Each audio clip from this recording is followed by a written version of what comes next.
Committee will come to order. Good morning and welcome to the first of our public witness hearings dedicated to American Indian and Alaska Native programs. I'd like to welcome all of the distinguished tribal elders and leaders here today.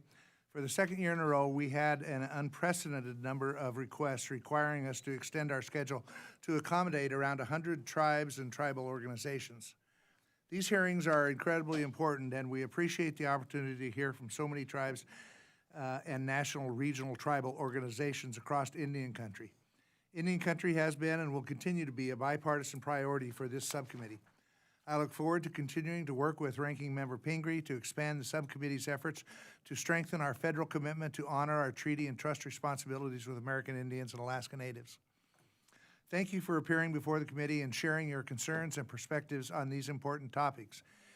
In terms of hearing logistics, I will call each panel of witnesses to the table, one panel at a time. I'd like to ask everyone to please keep your testimony to 5 minutes. I understand the need in Indian country is great, and I don't want to disrespect anyone, but I will have to hit the gavel if folks run over so that we can hear from all of our witnesses. Just as a reminder, your full written testimony will be included in the record, and I do promise that I will read the testimony, actually. We will be using a timer to track progress of each witness, and when the light turns yellow, the witness will have 1 minute remaining to conclude their remarks. When the light turns red, I will have to ask the witness to stop so we can remain on schedule. We'll hear from every witness on each panel before members will be provided an opportunity to ask questions.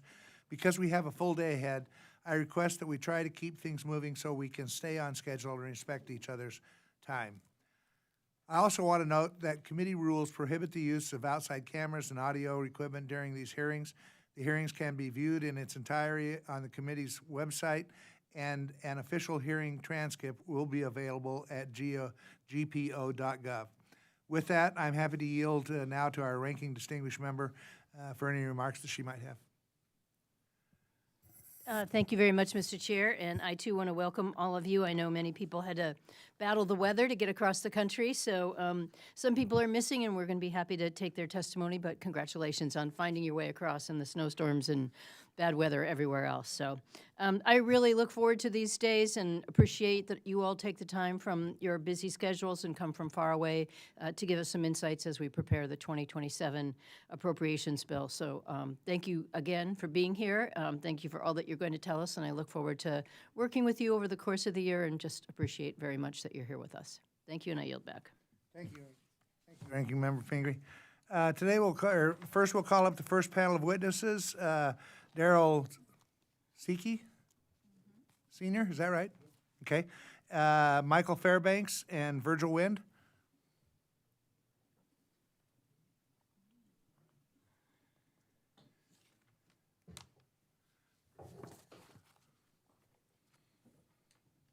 Good morning. How are you this morning? And I will say it again that we had over 100 tribes that wanted to testify, and so we try to keep things moving along. So it's no disrespect if I start to tap the gavel if things run over. And I know it's hard sometimes to keep things within 5 minutes, but it's not disrespectful, and we will include your full testimony in the record. So anyway, Daryl, you're first.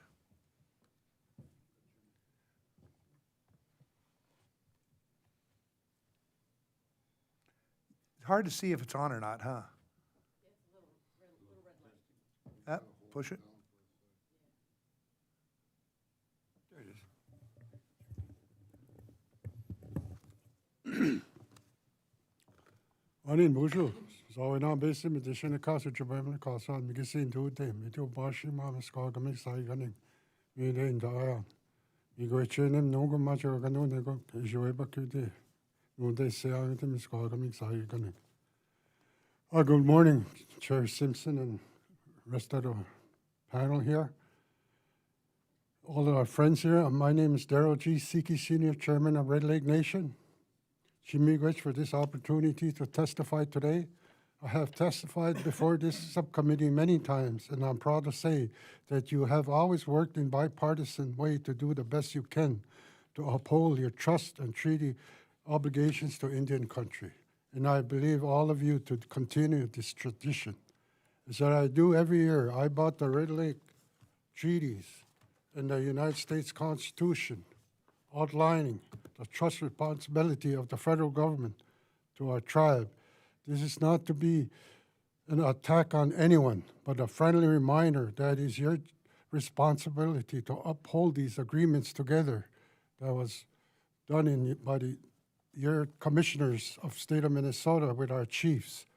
I am here to remind you the unique needs of our community, that you must work tirelessly to provide robust funding for Indian affairs and to again reject the president's proposed cuts to these critical agencies. Mandatory funding for tribes, not discretionary. I have 5 requests that support the basic needs of Red Lake, 17,000 plus tribal members. First, I ask that you fully fund BIE at $32.6 billion as supported by the Tribal Interior Budget Council. This funding reflects the actual cost data for 31 programs essential to promoting the public safety, education, and well-being for our tribe. Second, I ask you to continue to support the Tiwai initiative. Tiwai is critical to ensuring that Red Lake and 65 other tribes can keep their tribal members safe, reunify families to give them a chance to heal together, provide education, job training to make productive citizens, and more importantly, give them hope and the desire to be healthy contributors to this country. In the last 7 years, Red Lake has had 70% reduction in our home replacement of our kids. We have no youth suicide in 5 years. We are making the meaningful change our members need. For this reason, we ask you not to only continue funding Tawahi for Red Lake and the other pilot tribes, but to make Tawahi permanent, expand it so all tribal members, no matter where they live, have the same opportunities to heal and become change makers in their communities. When we have full funding for these efforts, everyone is better. This is how we break the intergenerational trauma. This is how we heal. This is how we become better partners. Third, we need your help to keep our community safe. I feel like a broken record on this ask, and it saddens me that no one is listening. Non-Indian drug dealers are taking advantage of our jurisdictional gaps in our homeland simply because we are tribal governments. They know that with our lack of jurisdiction over them, coupled, excuse me, papers are stuck together here, with shortfalls in BIA funding, that they can get away, they can kill our family members and simply walk away. No one here should feel good about this. We have to look at our family members, our citizens in the eyes and tell them we are doing everything we can. I wish you were there every time we are with these families, because I know we can do more. This is no longer an ask. I need you to support us in expanding special criminal jurisdiction over non-Indians. I need fully funding our BIA public safety programs. When we keep Indian countries safe, everyone else is more safe. That example, that is why so many of our people, Native people, enlist in the military to keep Americans safe. Let us Indian people fight at home to make our people safe too. Overturn the Oliphant Law of 1978. This would allow tribes to prosecute non-members who violate our tribal laws, bringing in dangerous drugs, especially fentanyl, also abusing our women and our children. Fourth, we ask you to continue supporting advance appropriation, fully fund the Indian Health Service at $74 billion to support efforts to expand self-governance and non-IHS programs, education as well. Tribal colleges are very important to our people pursuing higher education. Fifth, I want to discuss annual pay cost additions.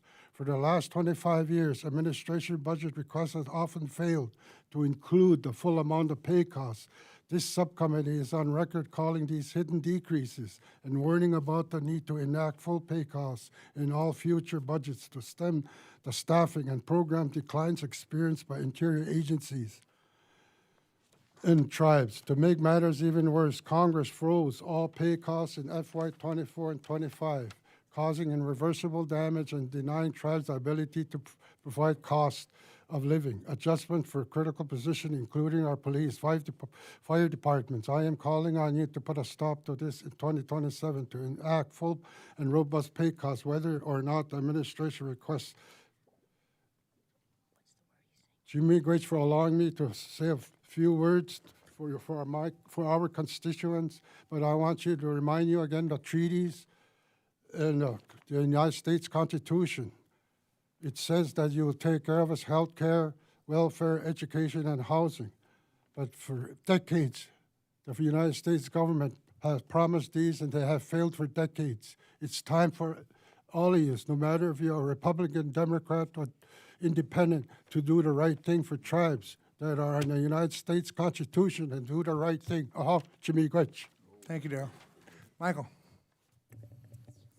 Ani buju, ani shnabek, me mishkoi ga bondage nakas.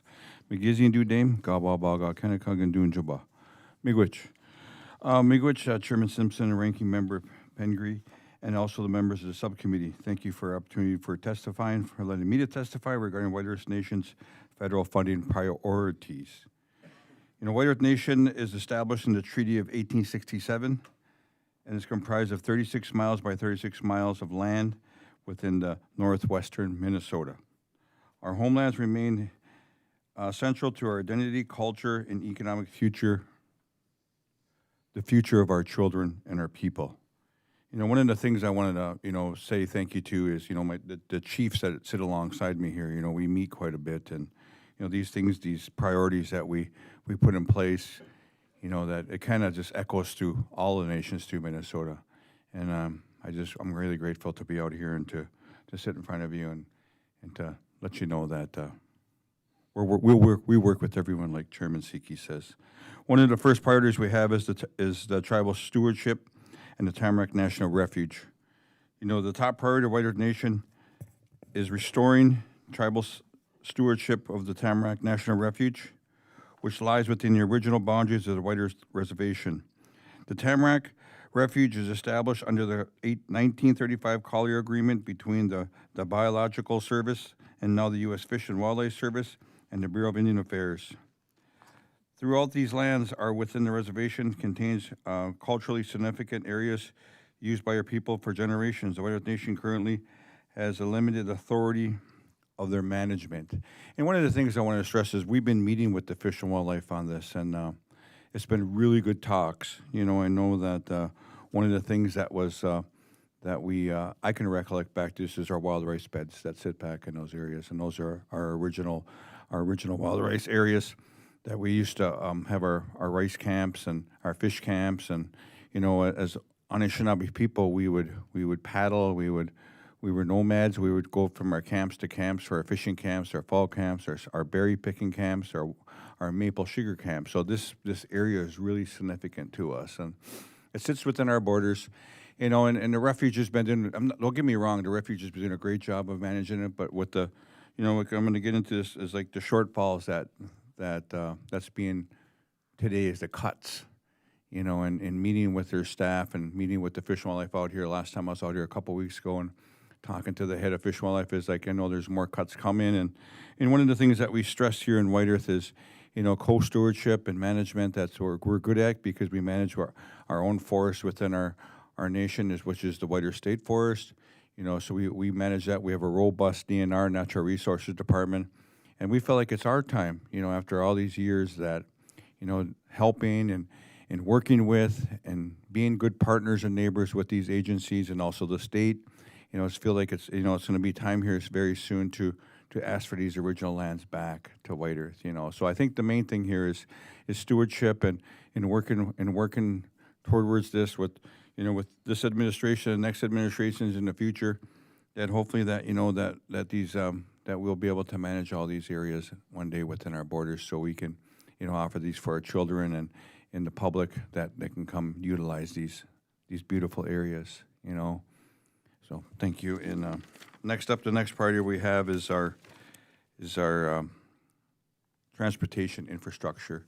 And this is one piece too that that the team and I, we sat down and Congress prepares to authorize the National Surface Transportation Programs before September 30th, 2026. We urge that robust funding for all tribal transportation programs. This is one area too where, we're so big and, we have such rural communities out in the, it takes like an hour from one corner to the other corner of the reservation. So transportation is a must, and the jobs that we're producing, the jobs that we do on our reservation requires for employees to get from point A to point B to their work. So these are things that are really, really important to White Earth is our tribal transportation. And we've been working with the transportation department too on that. So, and that's one area where we really want to see that program be fully funded. So. The other thing that I wanted to talk about was environmental justice and protection of our treaty resources. And these are things, I guess, that continues to face environmental challenges affecting our treaty, protecting our lands and waters. One example is Enbridge Line 3 replacement project, which now runs through our treaty territory and our watersheds to connect our headwaters of the Mississippi River. And I guess as Ogamas here, as chiefs and leaders here that sit at this table with Congress, is like we're here to fight not only for our water, but the future of our children. These are things that we look at. It's not only our children that I'm talking about. I'm talking about everyone's children I'm talking about. Is like how do myself and the other tribal nations that we represent. That we're water protectors, and we do everything we can to save our Nibi. And I think this is something that I think is really, really important. That at least, when you're looking at doing these projects or looking at cutting into the ground, you think about your grandkids. So I think these are things that I really feel like it's really, really important, especially to myself and to all of us here that sit at this table. That take in consideration the next 7 generations. And I think that's something that I'm really, really kind of. I'm glad to get to sit up here and sit with you and express this to you. So something I'm not reading off the paper, but something I'm really honored to be here and to let you hear me. So Thank you. Thank you. Thank you for being here today. Virgil? Good morning. Good morning. Anin Wagish Indigenous Bijun Dude Mrs. Iganing and Dunjaba. My name is Virgil Wind. I currently serve as Chief Executive for the Mille Lacs Band of Ojibwe, serving roughly 5,100 band members in central Minnesota, employing nearly 3,200 band and non-band members, throughout all of our enterprises and organizations. First off, thank you so much for having us here today. You're going to hear a lot of repeats, right, and going over, I think, just doubling down on some of the things, right, treaty and trust obligations. I mean, you're going to hear that all day, right, when it comes, and really just hearing and listening to, it's really about the people that we represent, right? It's people, it's mothers, it's fathers, it's aunties, it's everybody that we represent. So first, the U.S. Department of Interior, including the Bureau of Indian Affairs, Bureau of Indian Education, IHS, really just pushing for that, treaty and trust obligation to be upheld. Second, fully fund the Bureau of Indian Affairs and the Bureau of Indian Education at $27.1 billion. Indian country programs are critically underfunded. This results in reduced healthcare services, weakened public safety efforts, fewer educational opportunities for our members. Our well-being depends on robust funding for programs promised in our treaties with the federal government. Third, continue providing resources for Native American languages in BIE schools. It really is tied to our identity. When you look at our kids in our BIE schools, when you look at the importance of our language, without it, we're going to cease to exist. It's a very, very difficult thing to fill and find right now in Mille Lacs. We've had a number of our elders pass on here recently. Some of them, the most inspirational people that you could ever have, right? And they're not with us anymore. So really at a critical time to be able to carry that out and figure out how we can work together to carry on the language and the culture, I got a whole list. Fourth on my list, tribal police parity. So these people oftentimes become members of our communities, right? They become families. I think one of the things that we really look at in Mille Lacs is how do we engage these individuals? How do we treat them like they're one of our own? And it's really, really difficult. So at Mille Lacs, we spend nearly $6 million a year on our tribal police programs, with only 3% of that being funded outside of the Mille Lacs band. These police officers don't only provide public safety for our reservations, but they also provide it for the surrounding community. Again, just how do we take care of them as they're taking care of us? And then last on my list, fully fund the Indian Health Services at $63 billion. Continue to provide advanced appropriations. Right? During American Indians experience greater health disparities than any other group in the United States. We see it. Our life expectancy is short, right? It's a lot lower than everywhere else. Facing some of the hardest things, right? Our elders, I think we struggle, right, with how do we take care of them. It's one of the things that we hold in high regard, and it's really hard to take care of them and figure that out, especially with these disparities that start at a younger and younger age.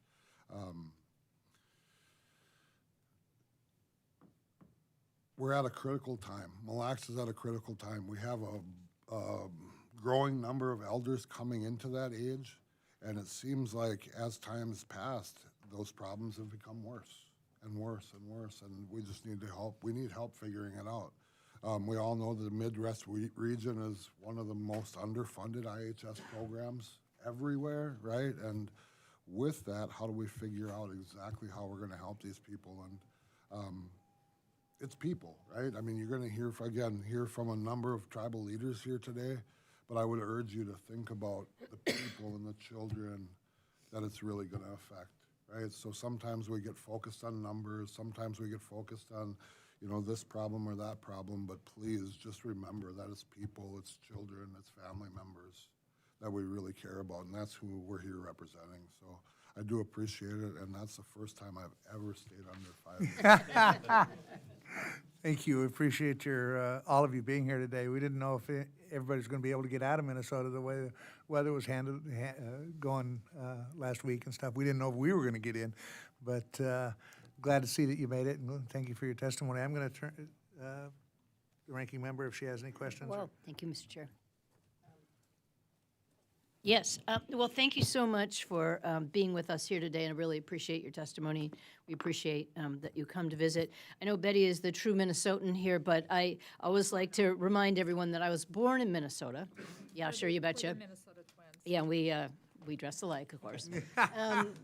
And my family has a lake cabin in Glen, so I've been to visit some of the facilities at Mille Lacs, and wonderful, wonderful, and just really appreciate all that all of you have brought to us today. And so many critical issues, many of them we hear year after year, but I hope we can take some action on some of them this year, particularly, the ones that we hear over and over again about police protection and making sure we're funding education, hearing about your roads. I mean, there are just so many fundamental things, and I appreciate you, Chief, Mr. Chair, bringing the treaties with you, because we have to be reminded all the time that this is our obligation, and we should be making much more of this funding permanent, and making sure that we don't have to ask you to come every year to beg for it, that it's actually something that's allocated and comes forward. So really do appreciate you bringing all that up to us. And it's a long list. I won't repeat everything that you said, but I was making a lot of check marks and saying, yeah, well, this year we've got to get on this and do more with that. So thank you. And I make it a strict policy in my house to never get wild rice from anywhere but Minnesota. So thank you for that, and I hope we can help to keep that. Yeah. yeah. Well, it's a good place to locate it. So. And we have the best walleye. Well, yeah. You do have the best walleye, but that's because we don't have walleye in New England, so how would we know? But yeah, no, it's a treat to be there. So anyway, I will turn it back, but thank you so much for being there. I always love these discussions on wild rice and walleye when I'm from Idaho, and potatoes are what matter. No. Mr. Elsey? I suspect, Betty, you have some questions or comments. I have some comments and some ideas or concerns I know that you and Ranking Member Pingree will be working on as we go forward. first off, talk about leaving things for next generations. The elders who helped bring me to where I am today with being open, with being a lifelong learner. Our two elders, Marge Anderson from Mille Lacs and Stanley Crooks from Shakopee. And so they're with me in spirit as I ask and make a few statements. EPA is coming up in a lot of the testimony. I won't be here for all of it this afternoon. Jake, you're my alibi because we'll be in defense in a secured room getting some testimony. But in particular, I'm picking up that you've got two issues that we need to look at within the EPA. One is how they work with you regulatorily to protect wild rice. And I know Minnesota's working on some current laws right now at home. And the other thing is the grants and the backlog that you're starting to see for your water infrastructure. And there's no set aside, so you have to compete with everything. You have to compete with the state dollars and all of that. So I noticed that as I was looking through things. And then before I make my closing statement, Tawahi, I believe, Chairman, that the reason why Tawahi is as successful as it was from the tribes up to the federal government. You worked with your tribal nation at Red Lake, and then the counties and the other support services that the state offers, and then what the federal government offers, it said, this is how it would work for our tribal nation. And that's been repeated now to fit the mold, to fit the nation's needs in Minnesota, Oklahoma, Montana, Idaho, and Maine, as well as there's a total of 14. But Red Lake's to be commended for your perseverance and for your openness to work to make that happen. Mr. Chair, I think that the challenge that I'm really seeing, and I think we start you and the ranking member dealt with it great in our bill with the allocation that we had. As there's cuts made to other agencies, whether it's in Commerce, State, and Justice, or if it's in the Health and Education bill, we have some pieces of the funding, but they're in other bills as well. And as those cuts are being made, we don't know how they're going to impact tribal nations. And so if there'd be some way that we could encourage or figure out how to monitor when a cut to EPA happens, what happens to tribal nations, but also when there's cuts in education, because some of the language programs are in the education bill as well. If we could figure out what that is, because I think we'll see that tribes are hurt more disproportionately than some of the areas that I directly represent in the state of Minnesota. So if you leaders in the community have anything to kind of guide us on that and how you're feeling them, and we can see how the cuts are, I think we could have discussions in the Appropriations Committee with the others. And with that, you're going. Prairie Island didn't make it. Well, they're from southern Minnesota. They're not from the. No, I'm teasing. But I know you're going to be putting their testimony into the record, and I thank you for doing that. McGwitch. Congressman Peter McCullum, I got a comment for you. Our infrastructure, because water is life. Our water lines they've been there over 60 years. Our lagoons are overfilling. And some of these water lines that cause cancer. And we need about $40 million throughout our reservation to fix our water lines. So we brought that up before, and we'll continue bringing it up. Yeah, I just want to, Representative McCollum reminded me of something I was thinking about, and that is particularly because we've seen so many cuts in other agencies, and I think it is helpful when we can keep an eye on that. And one that I was concerned about and meant to bring up, and you mentioned indigenous languages, and I hear that from so many tribes, the worry about as you lose the elders, the people who have that knowledge, we have to work hard to make sure we pass it along to the next generation. And the NEH canceled the indigenous language grants. I wonder if you might join me in, just encouraging them to put them back in, because it's really the perfect place to access that funding. And I think it was kind of wrong-sided to take it away. So anyway, just wanted to bring that up. We'll work on that. Preserving the indigenous languages is very important to me. I've been out and visited some of the schools and watched them teach Bannock to the young children there and stuff, and they're trying to expand it into Shoshone and stuff. But I do appreciate you being here. I don't have to tell you that you've got a great representative that fights for you every single day here. Betty does a fantastic job when she chaired this committee, and then she decided to move on to other things. I don't know. No, but she does a great job representing you. You did mention one thing, Darrell, when you were testifying. You said that we need to overturn the Oliphant Law of 1978. 1978. What exactly is that? It doesn't allow tribes to prosecute non-members that violate our tribal laws. They bring in drugs. Now they bring in fentanyl. Although our law enforcement fights big time, Yep. but lack of funding, because we're short $1 million every year on our law enforcement. But that's the law that disallows you. Allows us Okay. to prosecute non-members. Okay. That's why I'm saying you guys got to overturn it so we can prosecute them. It was, 'Cause now we turn them over to the county, but Yeah. we let them go in a couple days. They're we back- had some testimony sneaking last back in year our on the, reservation. we had some testimony on the murdered and missing Indigenous women, and that's something that really bothers me. Yeah, it bothers me. That we haven't done it. I know it bothers you. It bothers all of us, but it's, the general public doesn't know that we lose 6,000 people every year. And during the hearing we had, I came away from the hearing saying, our main issue here is it's a jurisdictional issue. Whether it's the tribes have jurisdiction, or the counties have jurisdiction, or the state has jurisdiction, or the federal government has jurisdiction, and things get lost. And so I think tribes ought to be able to do what they want to do on their reservation, and you ought to be able to prosecute people on your reservation that violate the laws. But somehow we've got, it's a more difficult task than a lot of people believe. I've read a lot about the rights of tribes and Indians, written by different authors and stuff like that, and I'm always pretty good when they get to the water rights and when they get the property rights, et cetera, all this kind of stuff. And then I get to law enforcement, and it is just confusing as hell.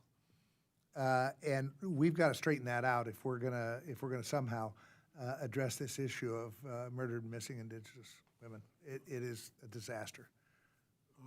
I'll give you an example. About 3 years ago, we had a non-member. He kept coming back to our reservation, so I finally told law enforcement, keep him in jail. You know, about 2 or 3, we had him in there 2 or 3 months. Three months later, the BI told us they were gonna take our money, law enforcement funds away if we didn't release the guy. Yeah. Because of Oliphant law. See, and that's just crazy. We said last year we knew we were having reduced budgets across the board, that we weren't going to balance this budget on the backs of tribes. And consequently, in our interior bill, every other area got cut substantially as we tried to increase funding for health care. We all recognize health care is a big issue. If you don't have your health, not much else matters. That's where most of the funding goes, but we have not done a good enough job in Indian education. We got tribal members going to schools that, frankly, I wouldn't send a kid to, and we need to address that. And also with Indian justice, we've got to do something about tribal members. And I suspect it's the same in your areas where you have a tribal member that comes out. They send them to police training, same training that your state officers go to or your local police officers go to. They come, they work on the tribe, work with the tribe on the reservation, and then pretty soon the community down the road hires them away because now they got the training and they can pay them more, they have better retirement and all sorts of things like that. They have a hard time keeping both policemen and firefighters on the tribe, on the reservation, doing the job. When we kept that guy for 3 months, they were gonna charge me for obstruction of justice. They were gonna arrest the chairman, but our law enforcement said nobody's gonna arrest your chairman. Yeah. We got to solve this. Anyway, thank you all for being here today. I know it's a long trip out here, and especially in this weather, but we appreciate the fact that you come out. It's very important to us. Thank you. Thank you. Thank you, Thank you, Kyle. Chairman. You bet. Thank you, pal. Miigwech. We now have the next panel, Bruce Savage, Austin Lowe's, how do you pronounce that name? Winnegasi? Winnegawasi? And John Johnson.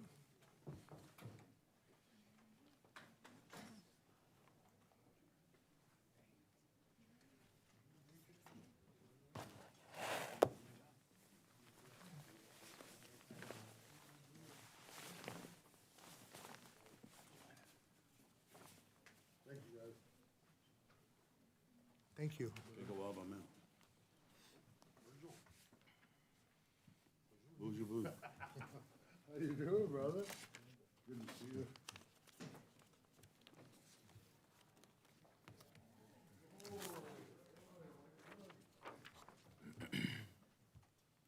Ah, there it is.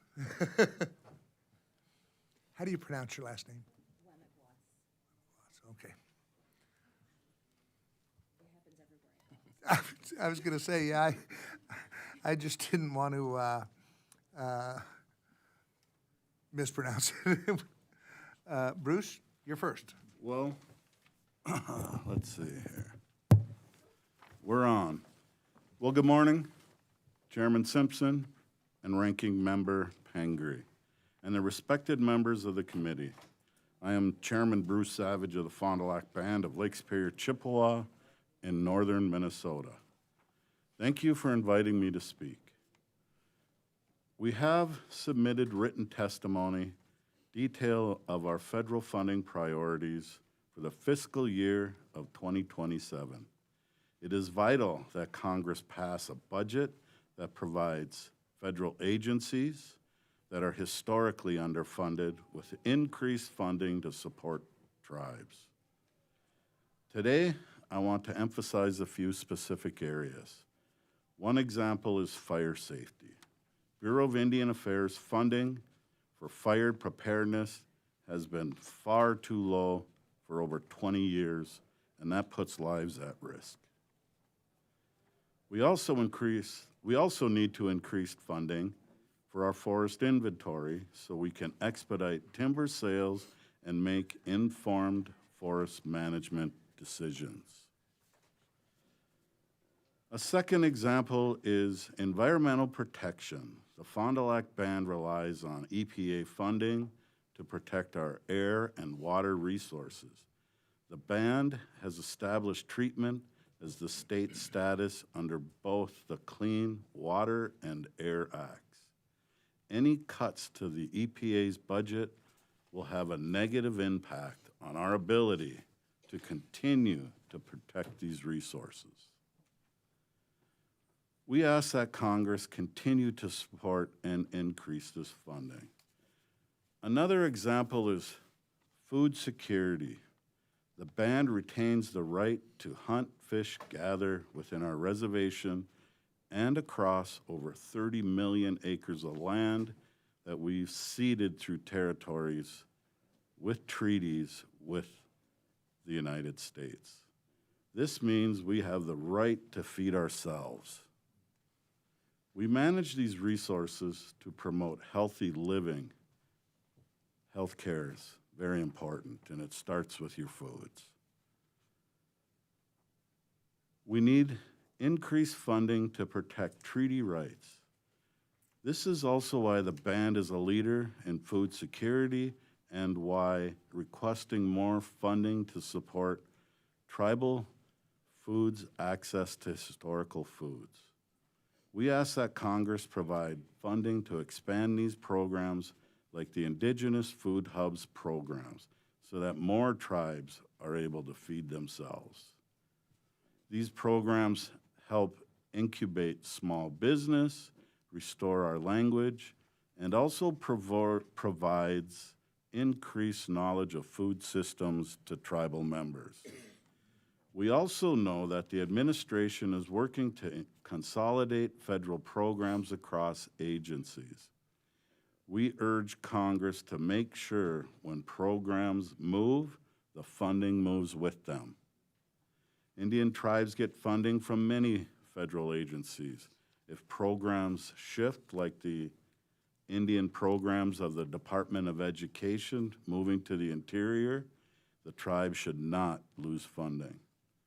Finally, federal agencies like the Bureau of Indian Affairs, Bureau of Indian Education, and Indian Health Services have long suffered understaffing. We ask this committee to fund the staffing that will allow these agencies to fulfill your trust responsibilities. Lack of staff creates a backlog that impedes our ability to effectively govern and run our tribes. I recognize my time is limited. However, before I conclude, I want you to know as tribal leaders, we know you have a difficult road ahead of you. We urge you to continue your work in upholding the trust responsibility and protecting federal funding and resources in Indian country. We truly appreciate all that you do. I'm happy to answer any questions the subcommittee may have. That's all I have for today. But I got 20 seconds left. 17. Thank you. One of the things that I stress in our communities is limit the privatization of public lands. The state of Minnesota is beautiful, and a lot of people utilize those public lands. And when we privatize them, it directly impacts the tribal members. Miigwech. Thank you. Austin? Chairman and member of the subcommittee. My name is Austin Lowe's, Chairman of the Sault Ste. Marie Tribe of Chippewa Indians in Michigan's Upper Peninsula. My tribe serves over 50,000 members with over 16,000 in our 7-county service area. We administer 23 governmental divisions with more than 75 programs. We steward over 4,000 acres of trust land and exercise treaty reserve rights to hunt, fish, and gather throughout our ceded territory. We operate 8 health clinics providing comprehensive, culturally grounded services, and this includes community and behavioral health, medical, pharmacy, optical, dental, and traditional medicine. As a social worker who has served in multiple tribal communities, I know firsthand how critical it is to invest in qualified professionals who support our children and our families. These investments strengthen Indian country for generations. While we appreciate the subcommittee's efforts to preserve BIA social service funding, current levels remain far below what's needed. BIA funding must cover children's services, elder services, general welfare, and burial assistance. Although nominal funding has increased about 23% over the past decade, inflation and population growth have erased those gains. Tribes now operate essential programs such as child welfare protection, welfare assistance, and housing repair with effectively less real funding than we had 10 years ago. And the consequences are absolutely clear. A 2020 KC Family Study found that Native American children represent 15% of children in care nationwide, despite only being 3% of the total U.S. population. At the same time, major investments have been made in BIA criminal justice programs. While public safety is absolutely essential, we must invest equally in social services, the systems that teach parenting skills, help families manage stress, and strengthen cultural identity. Without this balance, the criminal justice system will remain overburdened and unable to support healthy families. Protecting our treaty territory is also central to our people's well-being. The Sioux Tribe accounts for roughly half of all commercial treaty fishing and the majority of subsistence harvest in the 1836 ceded territory.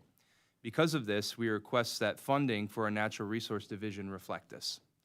Our tribal court, which is an essential expression of our sovereignty, is also severely underfunded. Federal support covers only 3.76% of our base need, and funding has increased by less than $3,500 over the last 21 years. We urge Congress to fully fund tribal court-based budgets consistent with the BIA's own model.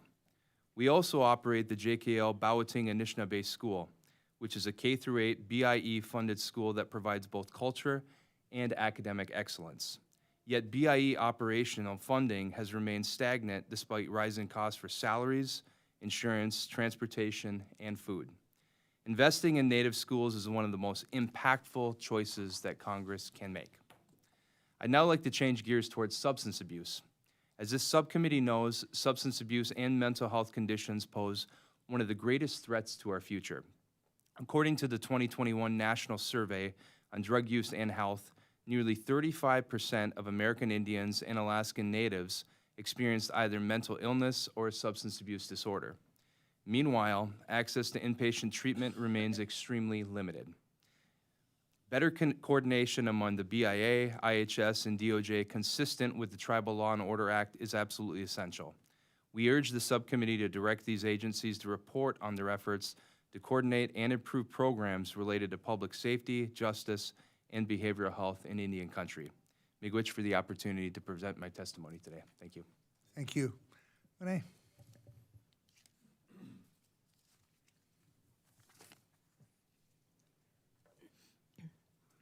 Ani, Magizi Magwan, Kwa Indigenous Kas, Mashko Stodem, Chinga Bang Menacing and Donjaba, Minua Waganaxing, Odaw Andaw. Thank you, Chairman Simpson, Ranking Member Pingree, and distinguished members of the subcommittee. I am Wene Wemagwas, Chairperson of the Little Traverse Bay Bands of Odawa Indians. Thank you for the opportunity to testify today and for your continued commitment to Indian country. My tribe's funding priorities are as follows. First, more federal funding to support the Indian Health Service and tribal health care programs is critically needed. Little Traverse provides health care services to its members through contracts with IHS entered into pursuant to the Indian Determination and Education Assistance Act. Our clinics serve members and descendants of any federally recognized tribe within a 27-county service area. Given the critical need in our area for providers that participate in the Medicaid program, we also provide services to some of our underserved non-native neighbors. In Becerra v. San Carlos Apache Tribe and Becerra v. Northern Arapaho Tribe, the Supreme Court determined that IHS must pay contract support costs incurred by tribes that utilize funds from third-party payers, like Medicare, Medicaid, and private insurers, to provide services under their self-determination contracts and compacts.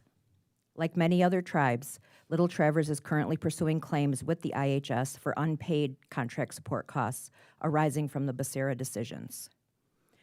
In fiscal year 2027, we ask that Congress provide mandatory funding for contract support costs so that IHS may continue to meet its obligations under Becerra without negatively impacting the broader IHS budget. In addition, we are deeply concerned that IHS is chronically underfunded and often falls short of meeting the health care needs of Native people. We urge Congress to increase funding for IHS above fiscal year 2026 levels and continue to provide advance appropriations to fully meet the federal government's trust obligation to provide health care services to Native Americans.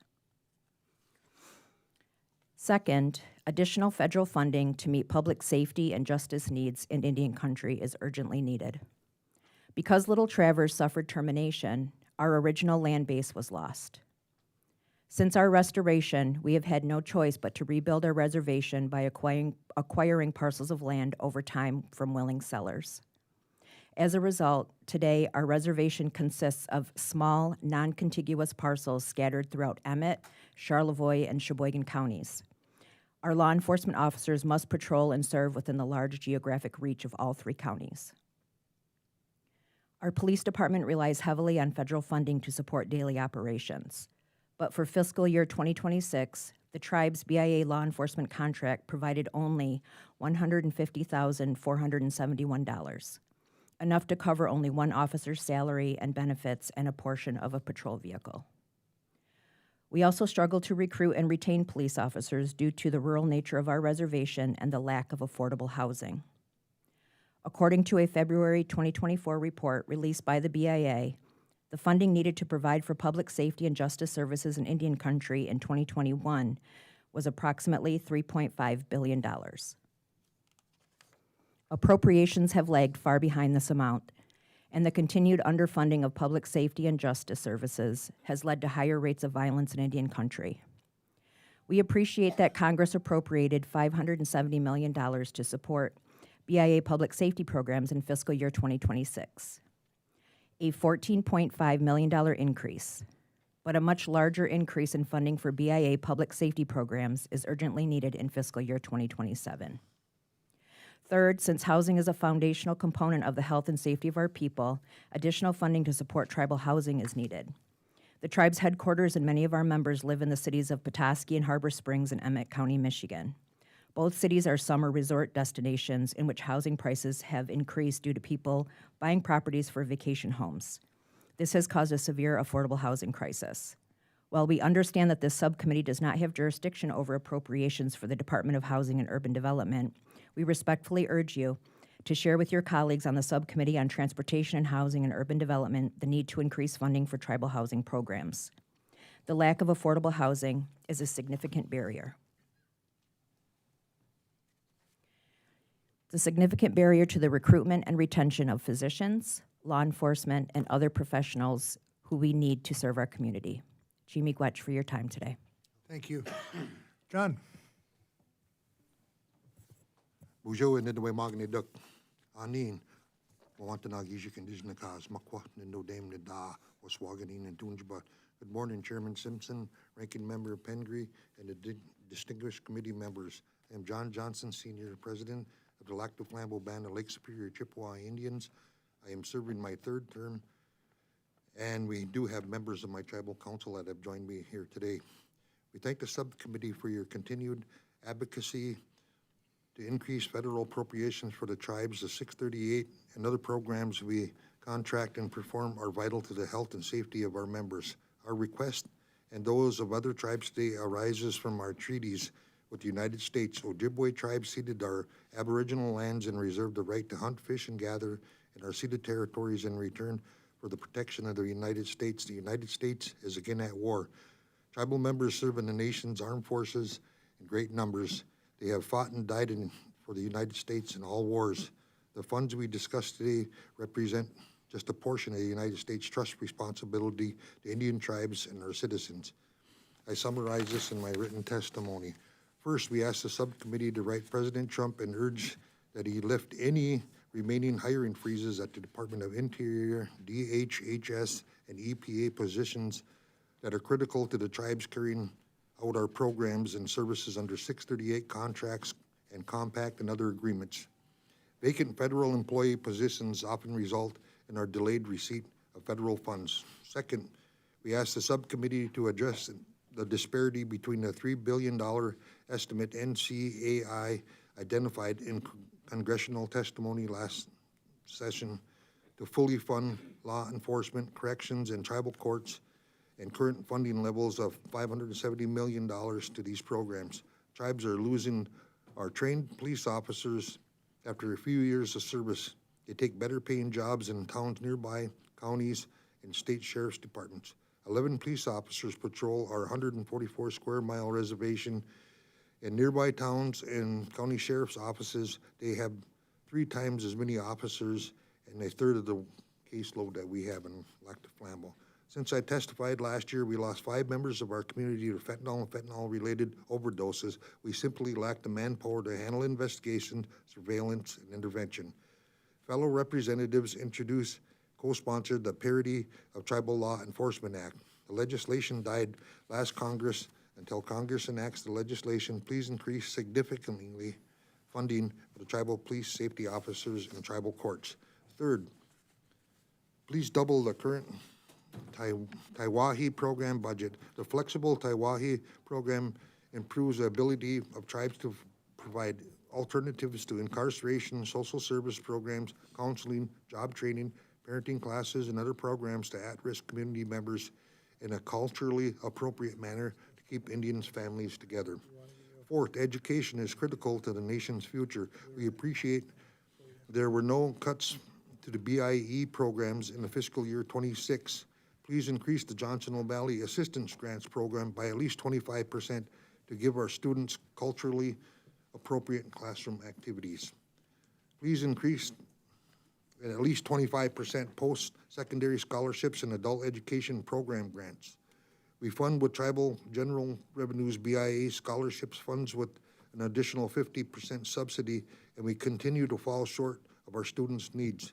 Increase funds for Native American language immersion programs help us build strong, confident Native youth. Tribal youth will return tenfold to the United States your $1 of investment in them. Fifth, we continue to provide advance appropriations to Indian Health Services accounts. Tribes and healthcare advocates for NIHB believe that the appropriations to the IHS should be there to 4 times the current funding levels. We request that Congress increase funding to the sanitation facilities construction accounts so that aged septic, sewer, and water lines serving reservations can be replaced. IHS policies prioritize new home sewer, septic, and water hookups. The IHS has not responded timely to our request to assist us to replace 150 tribal home septic tanks that are at the capacity or replace a 3-mile water line that is leaking. Please consider dedicated funding within the IHS facilities account to assist tribes replacing aging water, sewer, wastewater, and water system. Last, the BIA Trust Natural Resources Management account. We request that Congress increase the Rights Protection Implementation Program and Tribal Management Development Program by at least 20%. These accounts, together with EPA's Great Lakes Restoration Initiative and EPA's state and tribal assistance grants, are critical to the band and to the Great Lakes Indian Fish and Wildlife Commission, which serves 11 Ojibwe tribes in Minnesota, Michigan, and Wisconsin and our ceded territories. This concludes my remarks. Miigwech. Thank you, John. Before we go to questions, I'd like to recognize the full committee chairman, Tom Cole.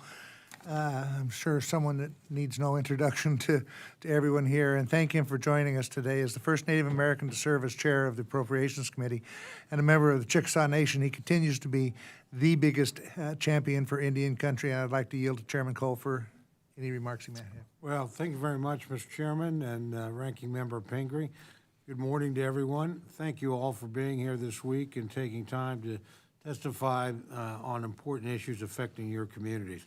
This is actually my favorite set of hearings to get to attend because we hear from all of Indian country, and I'm always struck by the diversity and, frankly, the quality of the testimony. And it really helps us as we make our decisions. As an enrolled member of the Chickasaw Nation of Oklahoma, tribal issues have always been extremely important to me and continue to shape my work as a member of Congress and chair of this important committee. I have been and will remain committed to ensuring the federal government upholds its trust responsibility to Native Americans. We have champions of Indian country and the chair and ranking member of this subcommittee who care deeply about the issues you all are here to discuss. They've proven that tribal issues are not Republican or Democrat. They're truly bipartisan. I'll continue to work closely with them to ensure we provide the services, resources, and advancements needed throughout Indian country. I'd like to thank all of you for taking the time and traveling all the way to be here today. Your voices directly shape this subcommittee's legislation each fiscal year. I want you all to know that every year we hold these tribal witness days. These members and staff hear you and listen to you. I look forward to hearing testimony from each of you and working with my colleagues to advance our commitment to tribal communities across the country. With that, Mr. Chairman, thank you for the time, and I yield back. Thank you, Mr. Chairman. Tom does a great job, and he is one of the busiest people in Congress that you can imagine, because he not only deals with just this issue, but a gazillion of them. I don't know how he does it all, but thanks for being here today, Tom. Thank you. I want to first ask a couple questions. Just, you'd think I'd know this, but I don't. How many bands of Chippewa Indians are there? And how closely are you affiliated? In Minnesota, we have a total of 7 Ojibwe tribes Okay. and 4 Lakota tribes. Are they affiliated closely? I mean, is it? 6 of the bands are members of the Minnesota Chippewa tribe, and we are very closely affiliated with each other, mostly over the competition of who has the best wild rice. And I personally invite you to Fond du Lac, and I will guarantee you personally, I will have the best wild rice prepared for you. I can feel in a the competition world, coming on here. in the world. So we have 6 Ojibwe tribes in Wisconsin right now, apparently, and throughout our Glipwick staff, there's 11 Ojibwe tribes, Michigan, Minnesota, and Wisconsin, that share our treaties. Do you each have separate treaties with the federal government, each band, or was it one treaty? We have multiple ones. 25. Really? Yeah. Okay. Thanks for clearing that up for me. You brought up something, Bruce, that is interesting that's going on. You mentioned fire safety. We had really 5 wildfire fighting agencies in the federal government. Big one in the Forest Service, obviously. And then we had the BLM, the National Park Service, Fish and Wildlife Service, and the BIA. They've combined those that were in Interior into one firefighting agency.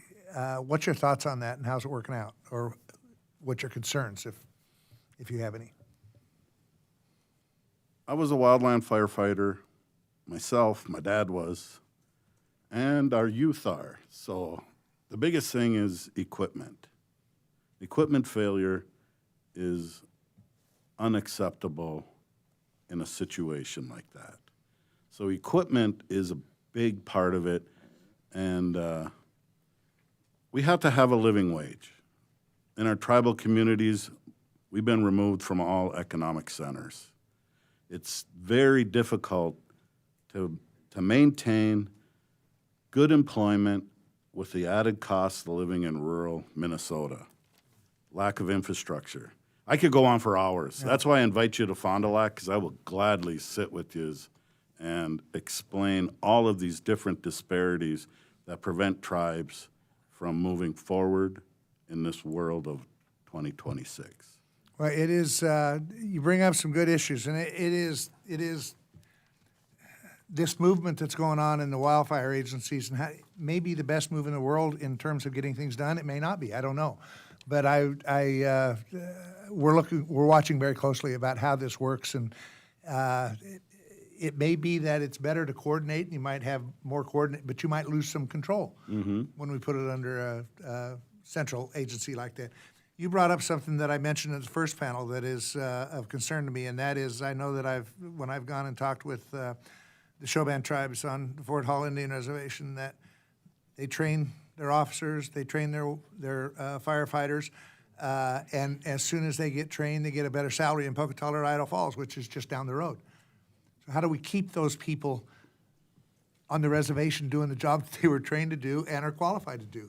I mean, that is a huge issue throughout Indian country. Sir, I don't mean to interrupt you, but I'd like to mention that each one of our respectful tribes here sitting at the table today, we have to look at the economics provided for each one of our communities and surrounding communities, and this is what keeps our nations together, I guess, per se, in our territories. We're the biggest employer in like 5 counties right now, and we produce like 900 and some jobs where we're at. But, you know, when they cut funding, they're actually not cutting just funding to the reservations, you're cutting funding to the surrounding communities. So Thank you. I just wanted to mention that here while I'm here today, because that's a big part of our lifestyle there back home. I appreciate it, John. Ranking Member Pingree. Thank you very much. Just want to thank you again for your testimony and the many issues you brought up, and thank you, Mr. Chair, for bringing that one up. I feel like you're right. We hear that every year, and some year we have to be able to tackle this idea of parity within the police forces, because it's just such a long-standing issue, as well as the court systems. I know you brought up a lot of other things that we'll hear about today, but I really appreciate hearing more about housing and substance use disorder, mental health, all the things you're working on. So thank you for bringing that firsthand information. It really is helpful to us. Appreciate you being here. And I'm going to take you up on the wild racing. All right. Favorite of mine. We'll go up and we'll have a competition between all of them, and she'll be the Anytime. Mr. Chairman? Do I get an invitation too? Oh, sure. Oh, absolutely. Okay, well, first of all, I apologize for missing most of your testimony, so I don't know, I'm in a very good position to ask a very intelligent question. I only caught the last of John's testimony, but I will ask you this just quickly. You laid out a number of needs, obviously, where federal government's come up short. If you had to pick the biggest infrastructure challenges you have, the thing that is stopping you from moving forward, what would that be? If you're asking us, it is sanitation is a big problem. We have to adjust our housing guidelines. And as far as in rural Minnesota, if you make $15 an hour, you can't even afford to drive to work. And most of our tribal housing programs, you're no longer eligible for tribal housing. And so then most of our reservations, almost every one of us, we were removed from the economic centers, but we chose to be around beautiful landscape. Any of us that are checkerboard reservations, Americans are moving out to the rural areas too. They love their recreational homes. Counties are pressuring to increase property taxes. It makes this really hard to have employees that aren't tribal members to find affordable housing around the reservations. And so they have to travel long distance. And sometimes the infrastructure is just not there. And like I said, if you come to Fond du Lac or the Duluth, Minnesota area, big tourist area, I will gladly go over this in extensive. I grew up there, I lived there.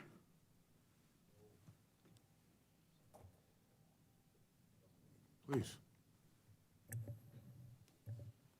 I wasn't sure if I could bring up the housing issue, but it's actually connected to everything else. So in my area, and I always use my Michigan map, I live right here. We have the good fortune to live in a beautiful location right on Lake Michigan, but that also brings a lot of resort. It brings a lot of folks up there to vacation, and it's been happening for generations. And because our reservation is checkerboarded, we are always competing for land with those that have a little bit more to spend. And for us, in trying to attract and retain employees for our tribe, we really see the struggle with affordable housing for them, for the workforce. We've partnered with the local community. We just built workforce housing in partnership with the city of Petoskey, Michigan, so that we could have housing for doctors and nurses and law enforcement officers and fire staff. And it's really a continued issue. I can echo what Mr. Savage had just said about the difficulty with even our own citizens who want to move back home and work for the tribe. With the pay that they are receiving in our area because of the high cost of living, they're finding it hard to find housing so that they can even come back home and contribute in a positive way to our community. Because the caveat is then they also don't qualify for our tribal housing programs because they make too much money.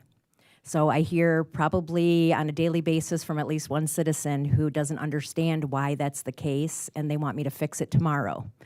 So any kind of help in that respect would be wonderful. Thank you. And I agree completely with what everyone has said here about housing. We have a large membership, and right now we're unable to meet their needs housing-wise. And housing is one of the most precious gifts that our tribal governments can provide to our citizens. You know, the Sault Ste. Marie tribe experiences the same things that the other tribes are experiencing in terms of housing costs.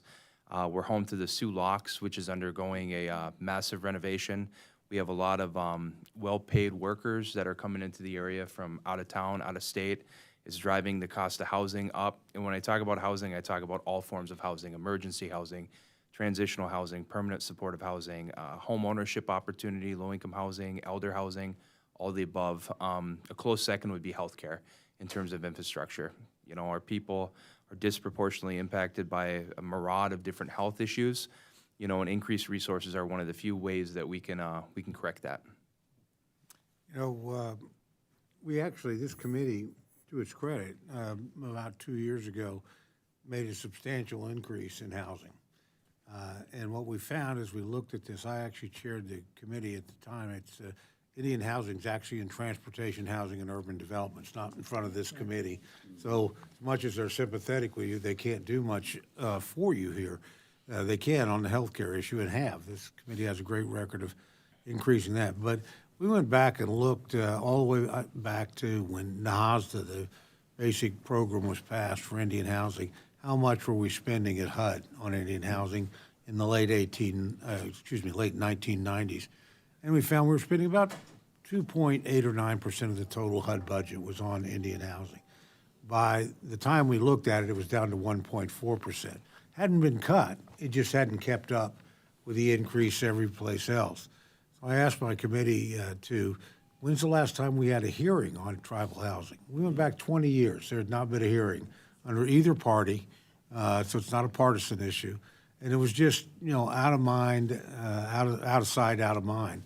And so we raised back to 2.8. And I think Steve Womack, who chairs that committee, has kept it there. Actually had a modest increase last year. So we're going to do that, but that doesn't make up for 20 years of not investing. You can't do it overnight, and we have a long way to go. So this housing thing really interests me because it is terrible on most reservations. It really is. Most Americans need to go see what it's like to live, in some cases, 20 and 30 people in a house, literally in shifts in some places out in the Midwest.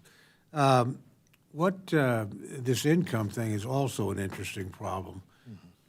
So tell me what the income level you need is, and what would happen if we raised that income level so more people would be eligible. So in Wisconsin, we have a wage median that really hurts us because south of 29, it goes all the way across the middle of Wisconsin. The median down there for a good living is $75,000 a year, but you get to the north of that where most of the tribes are, it's $50,000. And most of our tribal members earn between $20,000 and $30,000 a year. So this is where the housing shortage comes in. And I'd also like to say something to Mr. Simpson. 2 years ago, you asked us to use the language when we came in front of you. And I think we were on the second day, and you said you haven't heard the language yet. And when you sponsored our language, you said I think it was 2 years ago, on the tune of $13 million. Well, how much is that really between tribes? See, there are 575 tribes. It's a little over $2,000. And, who are we without our treaty rights and our language? We have all of these things that we have here sitting at the table. Yeah, they're all wants and needs. But if we lose that language and we lose our culture, who are we then as Native Americans? And this is why I'm testifying on behalf of Lac du Flambeau. Thank you. Are any of you in Ms. McCollum's district? She's just Well, south of us a little bit. she sometimes quotes you, because I've heard McWitch before. But you're very lucky to have her. There's not a better advocate for Native American issues on either side of the aisle than my friend who used to chair this committee herself. And so, again, this committee will, if we give them the money, they'll get the job done. It's always a matter of what their allocation is, but their emphasis will be on the things you like. Thank you, Mr. Chairman. I know we went along. Yield back. Thank you, Mr. Chairman. Betty? Thank you, Mr. Chairman. I'm going to take a second to set the scene here because a lot of what we're hearing, whether it's healthcare, housing, infrastructure, water, and everything like that, is something that was caused by a law that the federal government passed after many of these tribes signed their treaties. Just recently, it's breaking news in northern Minnesota and in the northern tier. $1.2 million from the Lloyd Johnson Foundation helped Grand Portage put part of its reservation back together. And here's the history of this and why it's even more expensive to do transportation and everything else, especially in this part of the United States. And this is, I'll use the example of Grand Portage. In 1854, Grand Portage signed a treaty with the U.S. government along with Fond du Lac and Bois Forte. They ceded more than 5 million acres to the federal government. The Grand Portage band it's at the tip of what when people look at Minnesota, it's at the tip of Minnesota. But they did preserve their rights to hunt, fish, and gather in the ceded territory, which they constantly had to fight for, but that was in the treaty. Just a few decades after signing that, the federal government allowed land to be divided up along the reservations and sold off to timber and mining interests. The federal on-allotment laws also took land out of community-held tribal ownership and assigned it to individual band members. And I'll tell you, the grifters came in. They came in. The only tribe in Minnesota that didn't get caught up in this is Red Lake. And if you see the chairman of Red Lake in the hall, ask him the story. It's mind-boggling what their folks did, but they saw what was happening to the south of them, so they were able to react. And here's a quote from one of the elders, of a council member of Grand Portage, Sean Moran. When they did that, they began carving away the spirit of our people, our culture, piece by piece. They created a lot of trauma within us as human beings, and we're still trying to deal with that today. The Grand Portage tribe thanks them for the Johnson family for doing what they did. And this is a quote kind of from the chairman. The Johnson name carries with it a complicated history with our people. Many of our band members know this history well. It's still recent as felt. So who was Kurt Johnson? Lloyd Kurt K. Johnson was a prominent lawyer and businessman from Grand Marais who died in 2006. His father and uncle held positions on the Cook County Land Department at the time that federal allotment policies began to split up the Grand Portage land. That put him in a prime position to scoop up the land, or in some cases, they did it because they were past due in taxes, which was never really explained that they were going to have to pay taxes on the land that they lived on. So the foundation now has started digging into the hard truth of how they acquired so much of its wealth. They learned that related family trust still held 3 parcels of land in Grand Portage last month, and then that's when the money came to be. So when you're not fully connected to one another, it's even more expensive to provide schools, healthcare, transportation, sewer, water, police, everything else. So, and we're not the only ones that were affected in allotment, but I kind of know the Gwiflik nations the best, the Mass nations the best. And this is why it is so difficult for these tribes, even with the support we give them, to kind of put all the pieces back together again. And so we've done a lot to Chairman Cole's benefit. Thank you for all that you did for being able to purchase land back. And we're still working on that at the federal government, allowing that to happen. But this is part of a traumatic thing that's not that many generations removed. And this is why it's so expensive for these tribes. And I've overtaken my time, but being a social studies teacher, I had to give one little history lesson. And some people might call it woke. I just call it the truth. Can I respond to that real quick, please? Very quick.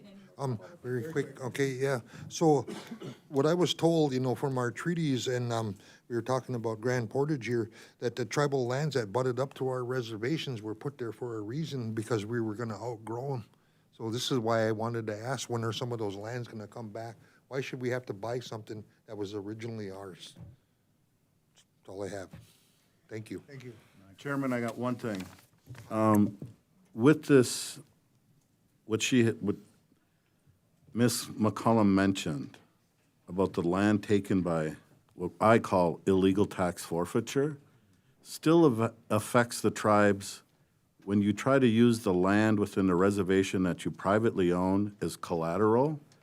It can turn up on a claims list, and the USDA won't use it as collateral, which makes us have to go seek other higher interest rate money to participate in agriculture. Mr. Elsey? Thank you, Mr. Chairman. I didn't know that, I lived it. and that's wrong.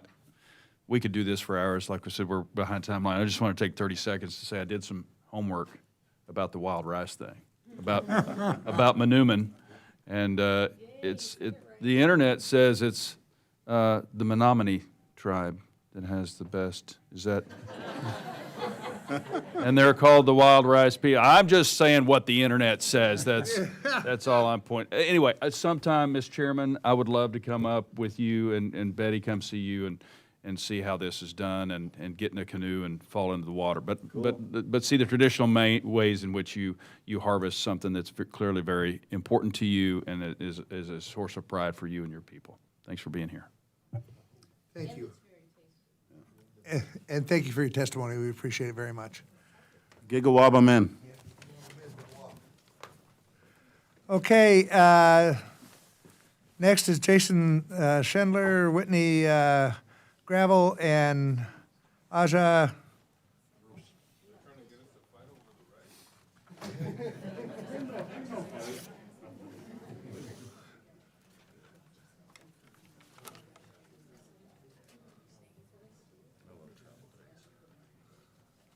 Me too. It's my favorite part of being on this committee. Yeah. It's always interesting stuff. It is. Oh, yeah, go ahead. Yeah. It's also infuriating.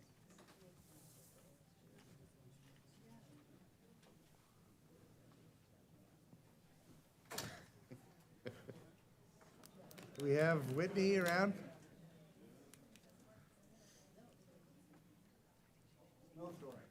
Going once, going twice? Jason, you're up first. Bushu and Denway Magani Dug, Nindash Money Do Nud and Indigenous Cause, Bishu and Do Dame, Odawa Saga Iganing and Dun Chiba. Nimin Wayne the Mama Yaya Nungum, Mino Adishugo Numaya Dasha Wabang, or Bichinago, Ingi Bimibizo Yanama, Gaigo Iwide Minoa King, Mino Adishugo Megwa Dasho, Gaigo Biwang Ma, Gaigo. Industrial Gijik Bay Gijik Ma Gaigo Dago Shinung Ma Gaigo de Bekong Aniwijagana Shimbangi. Good morning, everybody. I'm Jason Schlenner, the Executive Administrator for the Great Lakes Indian Fish and Wildlife Commission, and I just want to kind of break from some of the formality here this morning by just expressing my extreme appreciation for being here. Yesterday, I started driving from Milwaukee at 7:30 yesterday morning, and drove through a blizzard all the way through Ohio, Pennsylvania, and Maryland. So my hands are a little sore from gripping the steering wheel of my vehicle. So I'm really appreciative of everyone being here, and my motivation for doing that is that when tribes have a seat at the table. We want to make sure that we fill that seat, and also that we also it's also our determination to be here, so to represent the tribes, especially for the Great Lakes Indian Fish and Wildlife Commission. And so I will provide my part, the testimony on behalf of the Great Lakes Indian Fish and Wildlife Commission. So the Department of Interior, the Bureau of Indian Affairs, the Trust Natural Resources Management, Rights Protection Implementation, no less than $66 million for FY27. The amount calculated by the 5 intertribal commissions to meet their basic needs. Of that amount, no less than 17.71% to be directed to the Great Lakes Area Resource Management. Regardless of overall RPI funding, GLFWC has identified a need of at least $8,927,000 to be directed through the Great Lakes Area Resource Management. In the area of Trust Natural Resource Management, and at least $19,044,000 enacted by Congress in FY26, and the TMDP requests of GLFWC's member tribes. The Trust Natural Resources Management Fish Wildlife Parks Program, at least $23,751,000 be enacted for FY26. For EPA, $369 million, including no less than 7% to the Distinct Tribal Program, or DDP, which is approximately $25 million. So the Great Lakes Indian Fish and Wildlife Commission has been active for over 40 years and is a federally recognized governmental institution that for the implementation and comprehensive conservation, natural resource protection, and law enforcement programs to ensure compliance with federal court orders that provide the framework within which member tribes exercise their treaty rights. And so GLFWC was established in 1984. We represent 11 tribes, as President Johnson had mentioned earlier, 11 tribes in 3 states. So GLFWC's FY27 funding request highlights are, as mentioned, $8,927,000 for Great Lakes Area Resource Management, the Great Lakes Restoration Initiative funding of no less than $369 million, and full funding for contract support costs as required by ISDEA Act. Sufficient funding in the tribal management and development line item for GLFIX member tribes to fulfill needs of reservation-based natural resource programs. More specifically, GLFIC has been chronically underfunded for, our buying power has decreased over time. So with the requested increase, we will see, an opportunity for our wages to be increased so that we can be competitive. And it is specifically for our law enforcement, our conservation wardens that provide services as well. That's where we remain underfunded. So those are some of our priorities for FY27. So Miigwech Bizandeli, thank you for listening. Thank you, Jason. I appreciate it. Aja? Chair Simpson, Ranking Member Pingree, and members of the subcommittee, and Chairman Cole. Was it not on? Hello? You have to kind of hold it down for a minute. There we go. Sorry. Got it, yeah. Okay, let me start again. Chair Simpson, Ranking Member Pingree, members of the subcommittee, and Chairman Cole, thank you so much for this opportunity, and also thank you for the ongoing support that protects and restores our treaty resources. My name is Asia Dakota. I am the Executive Director of the Columbia River Intertribal Fish Commission, and we are the Fisheries Management Support Agency for the 4 Columbia River Treaty Tribes, which include the Umatilla, Warm Springs, Yakima, and Nez Perce. Our combined homelands cover more than 66,000 square miles of the Columbia River Basin, an area slightly larger than the state of Florida. Today, the rivers and streams in our homelands are also 88% of the area still accessible to Columbia River salmon above Bonneville Dam. In 1855, our tribes ceded tens of millions of acres that would become part of Idaho, Oregon, and Washington. And in return, the United States made a promise that we would always have the right to fish in our usual and accustomed places, and that promise has not changed. This work continues to be critical and ongoing. Today, 12 salmon and steelhead populations are listed under the Endangered Species Act, and many populations have been extirpated. Pacific lamprey have declined 95% from historic numbers. These are not just species at risk, they are the foundation of our culture and an economic backbone of fisheries stretching from the interior west to southeast Alaska. Our tribes are internationally recognized leaders in salmon restoration, managing one of the largest fishery recovery efforts in the nation. To continue this work for fiscal year 2027, we request the Rights Protection Implementation Program, or RPI, to be funded at $66 million, which covers a broad range of goals, responsibilities, and projects. Specific portions of RPI that fund CRITFIC priorities include $6.4 million for fisheries management. Managing Columbia River fisheries is increasing in complexity, requiring more technical expertise, collaboration, and enforcement. The BIA's Columbia River Fisheries Management budget supports core fishery program efforts at CRITFIC and our member tribes. The overall management responsibilities of the tribal programs have grown significantly and need appropriate increases in BIA-based funding. Second is $2.059 million for fishing access site operation improvements. CRITFIC oversees operations, maintenance, and improvements at the 31 federal fishing access sites established by Congress to ensure tribal member access to the river after the development of the federal Columbia River power system flooded our fishing grounds. Thanks to funding with bipartisan support, significant improvements to the aging infrastructure is already underway, and we will complete the first phase of improvements this fall. This funding request will keep these critical sites operational and also continues the safety improvements Congress called for in Public Law 11699. Next is $7.42 million for tribal support for the U.S.-Canada Pacific Salmon Treaty. This keeps our tribes at the international table and protects our fishers' equitable share of the harvestable resource, while also supporting fisheries and communities from Idaho to Alaska. Next is $555,000 to support a range of youth program initiatives. Our middle school salmon camp, workforce development efforts, and college internship program are training the next generation of tribal scientists, policy specialists, and natural resource leaders who will be entrusted to do our work in the future. And finally, $2.18 million of our request is for the Columbia River in lieu sites law enforcement. Our officers patrol 150 miles of the river across remote, multi-jurisdictional terrain and often without immediate backup. Two programs that are included in this enforcement request I would highlight include $200,000 in recurring funds for a victims advocate program for tribal citizens along the Columbia River. A Department of Justice temporary grant helped us to start a victim advocate program, and due to its value, we want to create a permanent program to keep our community safe through trauma-informed, culturally grounded services to crime victims across all 31 fishing access sites. And last is $130,000 in a one-time appropriation in FY 2027 to establish a K-9 unit that will meaningfully improve officer safety across this challenging operating environment. On behalf of our 4-member tribes, I want to sincerely thank you for your time today, and I'd be happy to answer any questions.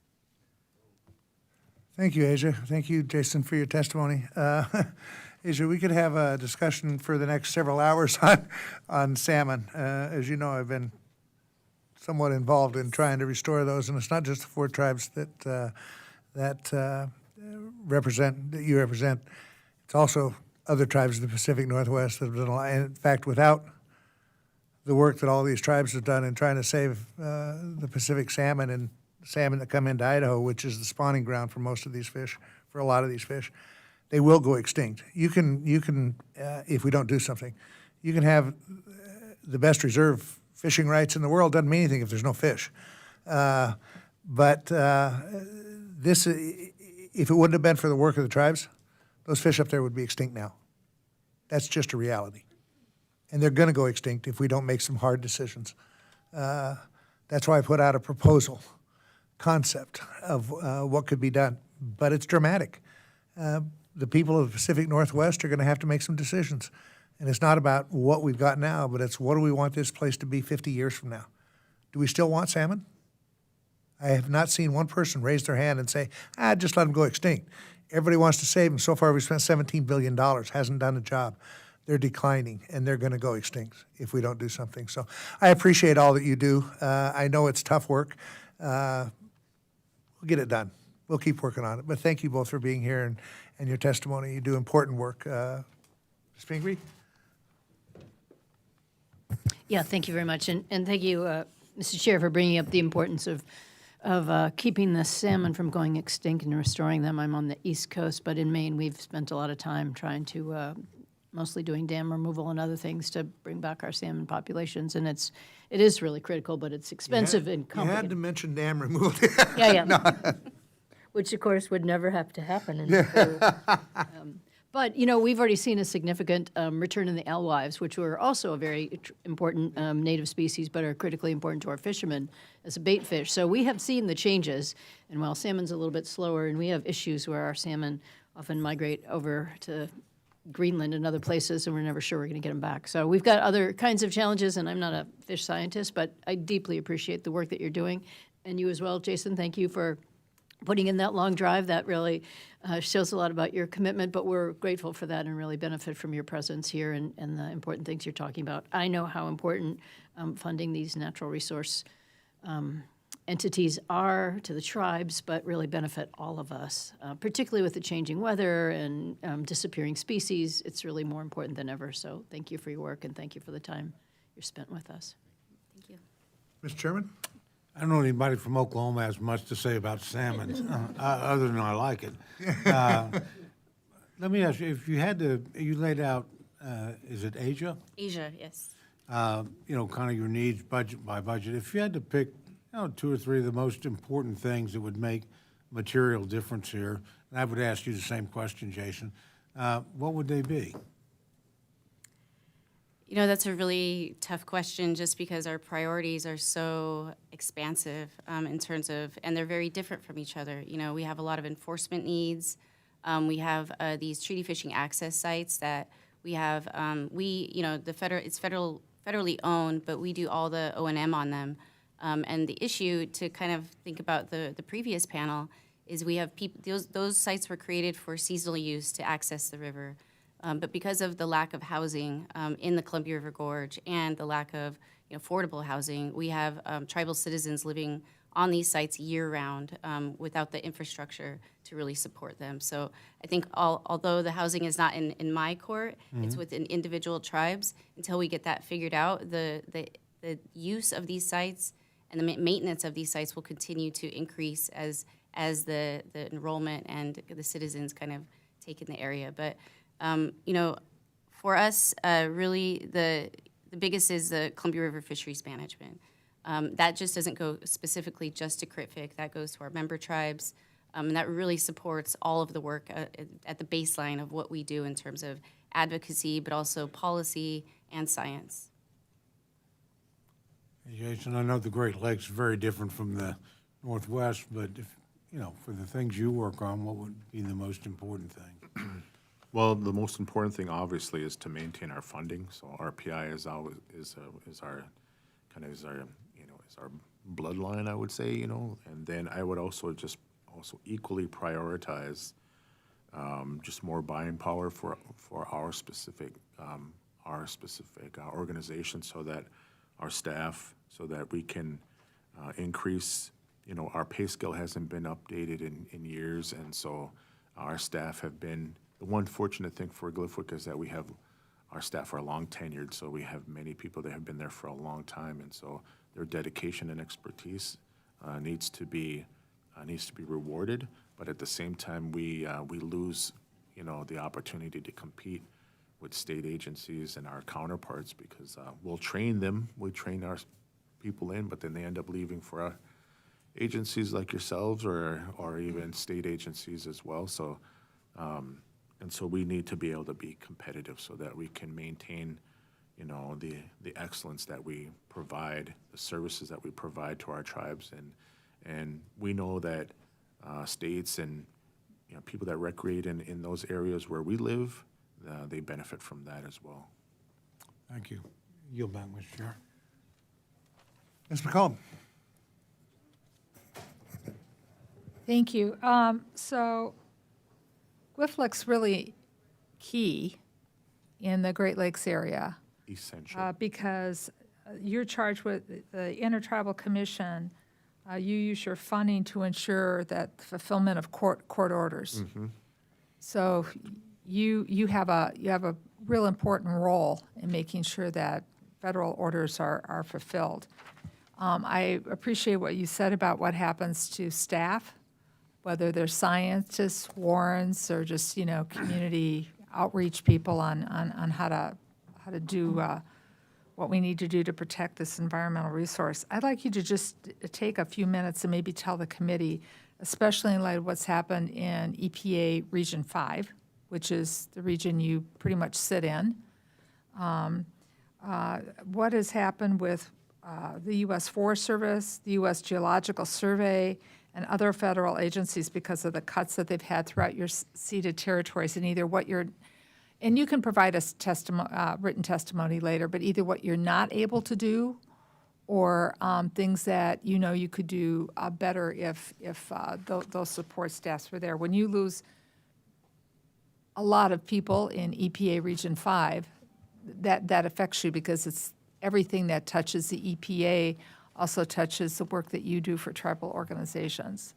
Yeah, so well, obviously, I would just say, plainly say with the lack of staff, it's, we don't have people there that are responsive to any issues that arise for our tribe. So that's the biggest thing is this. It's the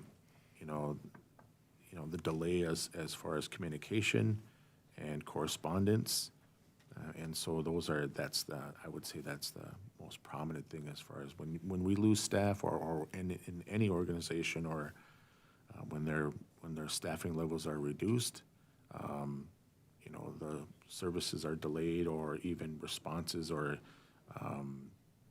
correspondence is delayed as well. Thank you for that. So, Mr. Chair, I think in light of the fact that one of their priority roles is to see the fulfillment of court orders, and I know from talking to tribal members and from things the White House said when it was first came into office that tribal nations were not going to get caught up in their attacks on DEI. I have some concerns from some individuals that I've heard, both at a federal level, state levels, and other than Minnesota, and at tribal levels, that original statement from the White House might not be happening the way in which we all had hoped it would work out, because with the cutting of that, it impacts them very different from the roles that they have. So any conversations we can also have with the White House to make sure that the things that the president originally said about honoring trust and treaty responsibilities, and that also includes what GWIFLIC does. And I hope that possibly is reflected in the president's budget. With that, I yield back. Mr. Elsey? Sure. Thank you for your testimony and for being here. And I know it was a challenge to get here. We didn't know we were going to make it flying in, but I appreciate it very much. It's very important, and we'll continue working on these issues. And I have to drive back too, so that's the other part. I'd get a hotel room until it gets to about 70 degrees. Anyway, thank you very much. Thank you. Thank you. Next is Ashton Picard, Donna Thompson, and Chief Allen. Excuse me. Bless you. Nobody needs it more. What's that? I said, nobody needs it more. Yeah, that's right.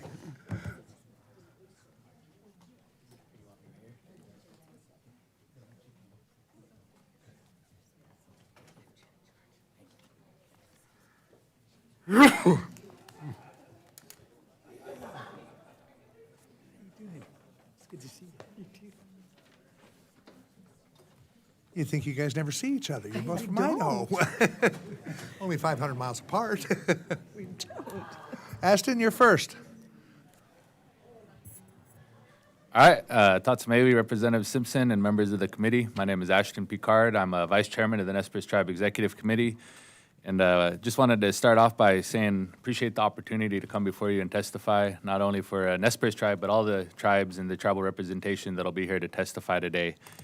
One of the things that we appreciate from Nez Perce is this committee's response to the missing and murdered Indigenous peoples, and hearing testimony from our past NEPTIC member, Mary Jane Miles. We know that this educated the broader American public about this issue that has impacted Nez Perce and other tribal communities. We hope that in FY27, the subcommittee will continue to make efforts to address missing and murdered Indigenous persons through targeted funding to the BIA for Missing and Murdered Indigenous Women Initiative and the facilitation of sharing of law enforcement and public records data, as well through the Domestic Violence Prevention Initiative of the IHS. We also hope the subcommittee will use the insights you gained from the powerful testimony and working with other committees of Congress to address issues of jurisdiction in Indian country. Like any government, the Nez Perce Tribe provides a variety of important services to tribal membership as well as the community at large. The tribe has a healthcare clinic, a tribal police force, a social service department, and comprehensive natural resource program. We also operate one of the largest fisheries departments of any tribe in the nation, working on recovery of listed species under the Endangered Species Act. Each of these programs is necessary to preserve and protect the treaty rights of the Nez Perce people. All the tribe's actions and decisions are guided by this principle. The tribe works extensively with many federal agencies, and proper funding for those agencies and their work with, for, and through tribes is of vital importance. We appreciate that the Appropriations Committee rejected many of the substantial reductions to Indian program funding proposed in the President's FY26 budget request, and provided specific directives in the explanatory statement about how Congress intends for FY26 appropriations to be allocated, as well as regarding proposed staffing reductions at federal agencies. The tribe has experienced several delays in funding, especially related to fish restoration activities that hinder our governmental operations. We appreciate that Congress stepped in with federal agencies such as the Fish and Wildlife Service funding for Kuski hatchery in the Nez Perce tribe's instance to prod the release of FY25 funds that were being delayed. The United States obligations to tribal sovereign nations should be honored, upheld in a timely fashion based on the treaties and federal statutes that clearly define the trust relationship between the United States and the tribes. The tribe provides a full-service law enforcement justice program and recently completed construction of correctional facility. And currently, our tribe provides about 80% of that funding, which is roughly $4 million, while the BIA covers about 20%, or roughly $1 million. The jail facility is necessary to house tribal inmates, but comes with increased operational costs. Money that pays for these services come from tribal taxes on goods and fuel, and as well as from our tribal gaming revenue that could otherwise be used for other tribal government services for the tribe to fulfill its law enforcement obligation on the Nez Perce Reservation. The tribe needs increased funding from BIA for staffing, administration, operational costs, and operations of the detention facility. For these reasons, the tribe recommends the BIA Public Safety and Justice account be increased by $75.5 million over what has been enacted for that account. Regarding the Indian Health Service, the tribe supports the $13 billion provided for the IHS in FY26, which includes $5.3 billion in advanced appropriation. The tribe operates Nimipu Health as one of our clinics, and we would say that it provides service to approximately 4,000 patients each year. To help continue providing these services, we recommend maintaining FY26 funding levels going forward for FY27, but it must be noted that funding should be continually adjusted to keep pace with medical and non-medical inflation with population growth.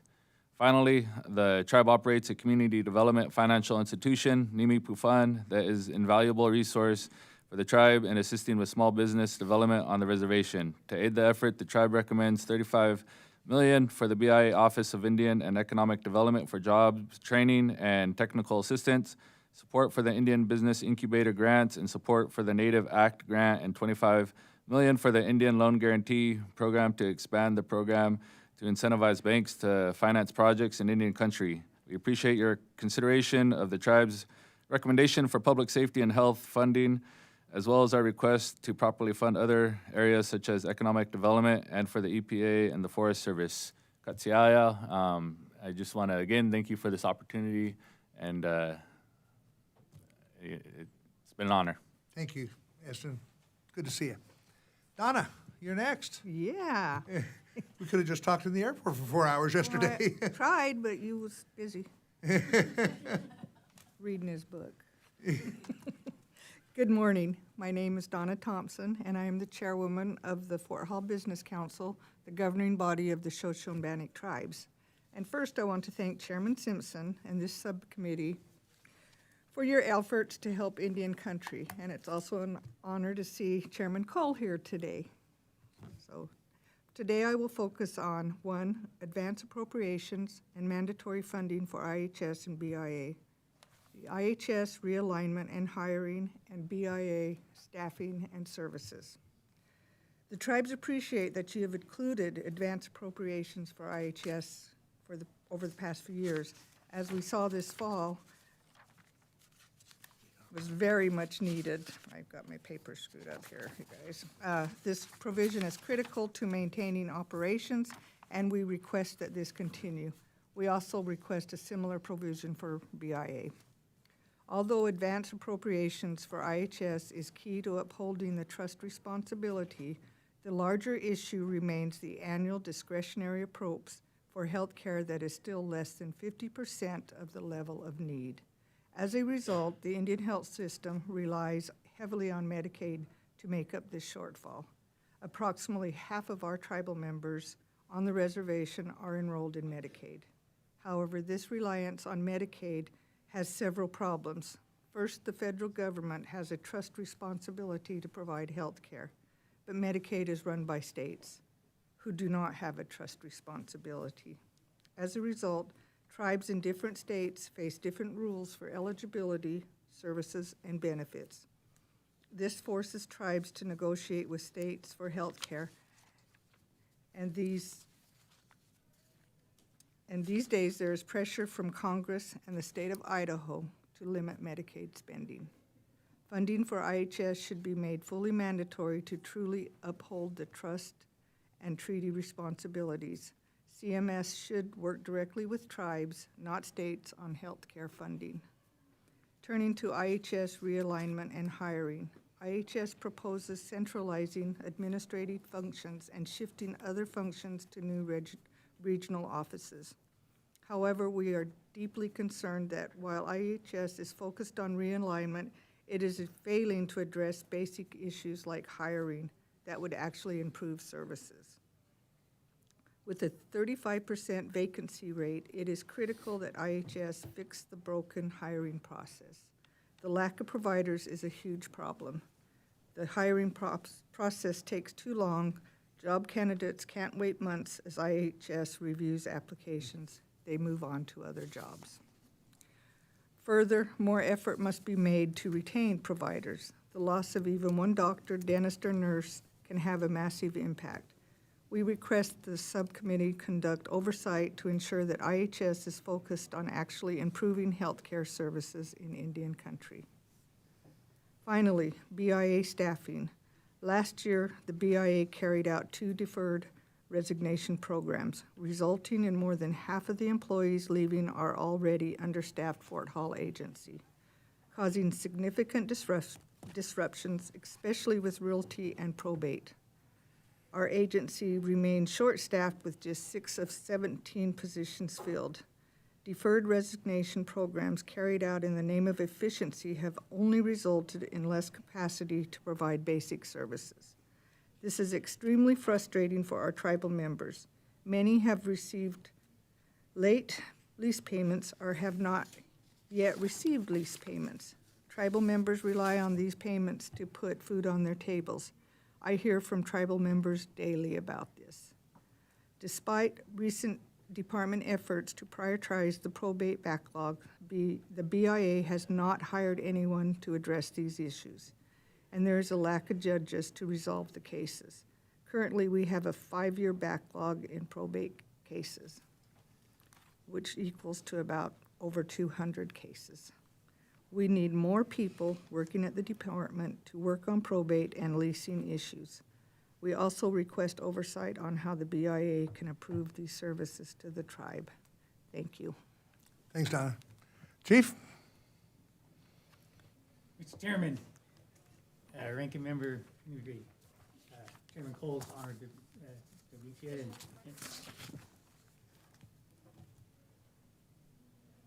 Is it on now? Yep. Sorry. And members of the committee. My name is Chief Allen, and I've before you guys add, that is my name. My mom had high expectations. So, she named me Chief I've had the honor and privilege to be the chairman for my tribe for 20 years. I've been on council for 23 years, and I don't want to talk to you guys about numbers and all that stuff. You guys already have heard that. You guys have my testimony. I just want to talk to you guys about what Indian country is and what Indian people are. We're just like you. We have the same goals, the same things. We want safe communities. To have safe communities, we got to have the funding for law enforcement. We want to protect our natural resources. Chairman, thank you for mentioning. We're not part of that organization. But salmon is a big part of our what defined us as Coeur d'Alene people. We don't have a treaty. We were an executive order tribe. I always tell everybody we never gave up. But a lot of people don't understand what the difference between executive order and treaty tribes are. Congress just quit doing treaties with tribes after a certain date, and so we had to do an executive order tribe. But I also wanted you guys to know who I am. When I took over. We don't know what the budget is. We haven't seen the president's budget yet, and we can guess and throw darts at how much it's going to be and what it's going to be and what it's not going to be. But what we know, what is fact, is that Indian country has always historically been underfunded in everything, and so I've known that my whole career. And so what I've always done is try to not only just want you guys to be, when you guys help Indian country, you're helping everybody. My reservation is a checkerboard reservation. I come from the great state of Idaho, and it's beautiful, and we have a lot of people moving in. We contracted our IRTS and and that allowed us to help everybody. If you guys understand, rural America struggles with healthcare. And we need to all, work together. And that was been my goal from day one, is always to work together. So we have about 6,000 patients in our thing, and it's not all Native. It's, we help everybody in the, North Idaho. We are able to provide really good doctors, dentists. When I was growing up, we saw the doctor once a month. The dentist came out once a month as well. It was in a little trailer. Our ancestors, our elders at that time, had the vision to build a facility. I used to think, as a young man, I thought, my arrogant, cocky self used to thought, oh, gaming was the end-all, be-all. That really provided funding for tribes and gave us money to do a lot of things. But when COVID hit, I understood. Ancestors gave me a slap beside the head. My elders gave me it was healthcare. Healthcare was what really saved us, and what really we were the first in the country to open back up. And the reason why we were able to do that was because we had a strong healthcare. We had a strong thing. And so funding, so we really appreciate the advanced funding that we have for Indian Health Services, and that we will continue to support that. And like I said, we all know that the funding is always not what it is. And so, but we have to be creative in ways how we can work together as communities. And that community, for me, also involves my non-Native brothers and sisters, and we open that. And as Chairman Simpson knows, he's visited, he's been to our facilities. I'm always willing to host anybody that has the time. I know you guys are all super busy, and but please come up and see what we're doing and what some of the things that we've done to really help bridge that gap between that lack of funding and what we can do to be creative. And with that, I will open up for questions. And happy St. Patrick's Day. Just a side note, my brother and sisters, they have a different father, and they're half Irish. So I got so they're half Native and half Irish. It's kind of funny. I was kind of just kind of funny. So thanks, Chief. Thank you, Mr. Chairman. Thank you all for being here today. It's a long ways from Idaho, but I appreciate your testimony. I go down and visit with Donna and the Business Council periodically and talk about things. And if I don't get up to North Idaho at least once a year, I don't feel like it's been summer because it's so beautiful up there and stuff. But I appreciate you taking the time to be here today. It is Chairman Cole that taught me several years ago when we both served on this committee, and that he went through and showed me a chart of how much we spend on veterans' health care. And you'd expect that to be higher because there's a lot of injuries in war and et cetera and stuff. And then how much we spend on everybody else's health care, average person across the United States, and then how much we spend on Indian health care per Indian. And the differences are stunning. And we wonder why the lifespan of Indians is going down rather than going up like everybody else. This is a challenge, and that's why this committee has been focused on this for a number of years. And I asked this question during hearings last year because I was hearing this from several tribes that would come in and visit with me and stuff. And I haven't got an answer yet, and it's something that I'm not proposing. This is what people are talking to me about, is that some tribes will come in and say, we would get better health care. We would be able to deliver better health care to our community members if we got the middleman out of the middle of this, that being Indian Health Services, and directly funded the tribes to deliver their services. Because I just take some off the top. It's just the more you go through, and I don't know if that's a smart thing or a bad thing. And I suspect with some tribes it's probably would be beneficial. Others might not have the infrastructure to be able to do that themselves.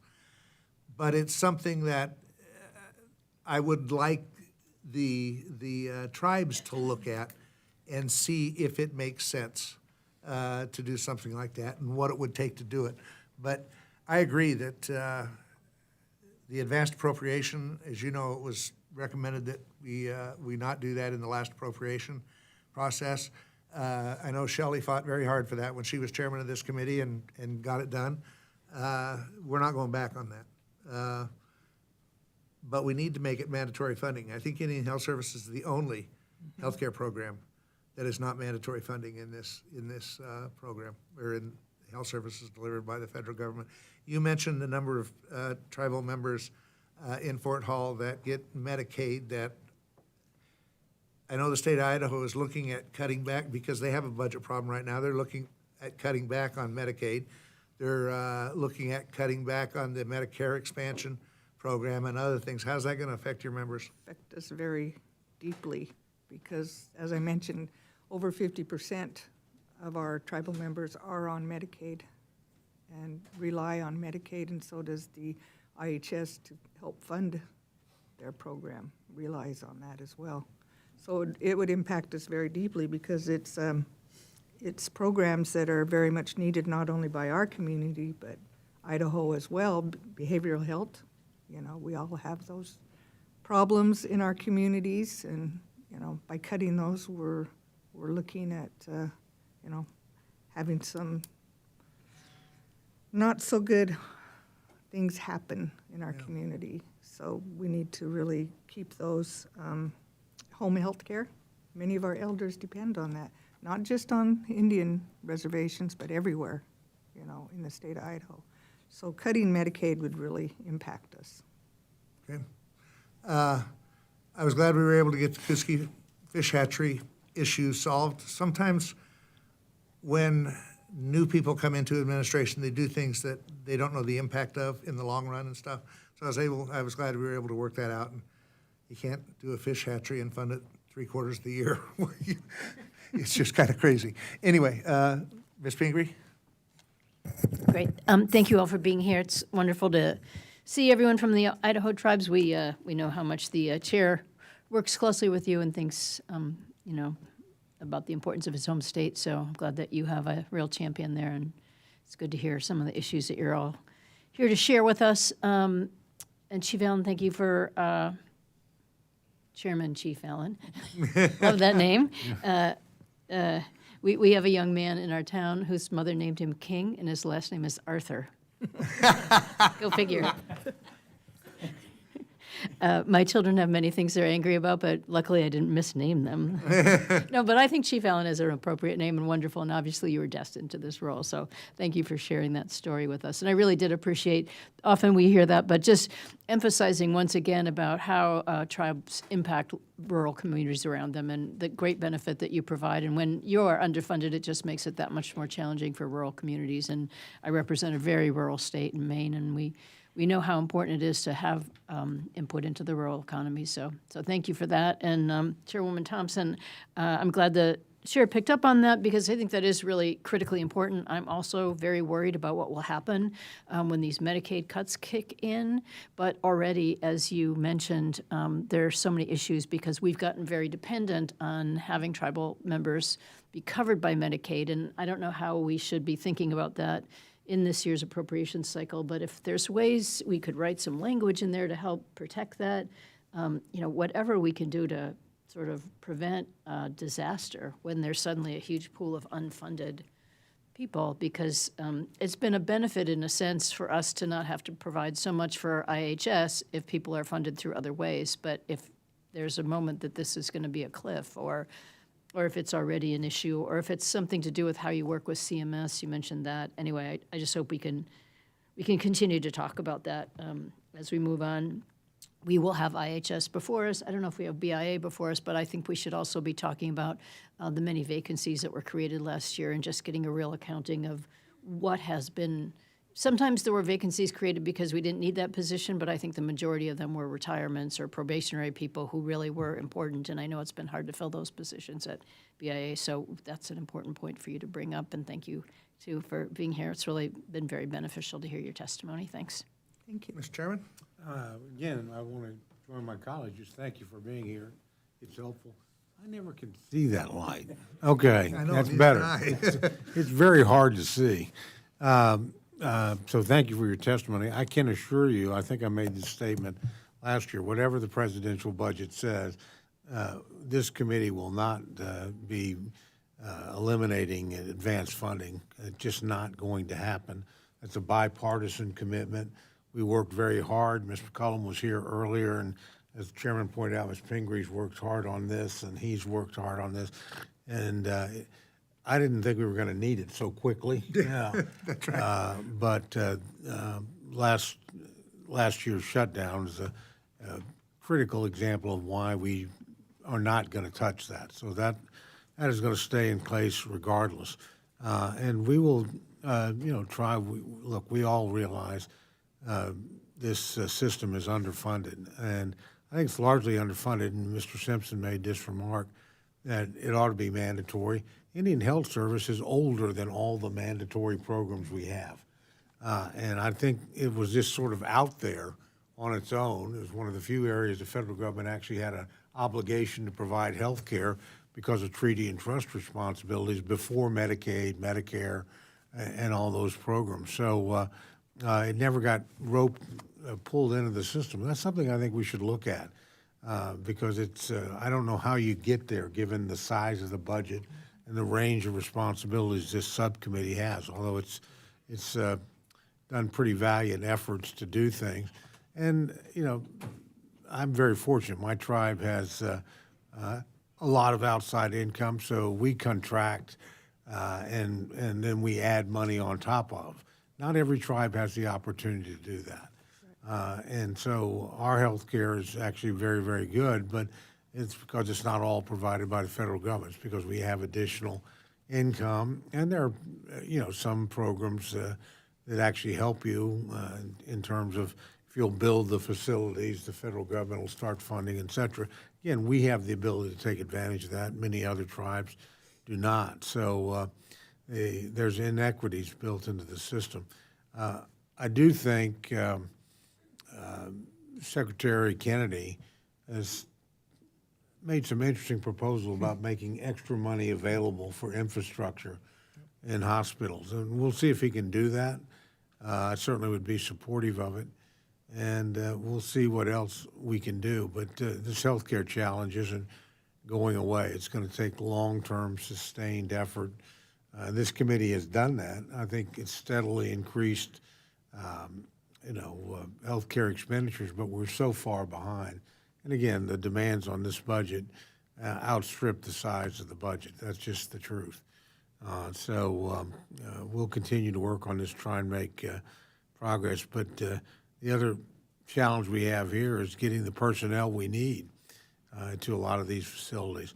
I had the opportunity to take a tour of what I call first world Indian country and third world Indian country with Mr. Simpson a number of years ago. And that was tribes that had ability to spend money and tribes that didn't. There's no difference in the need or the want or the ability, but it makes a big difference when you have extra revenue. But I noticed every place we went, they found out Simpson was a dentist.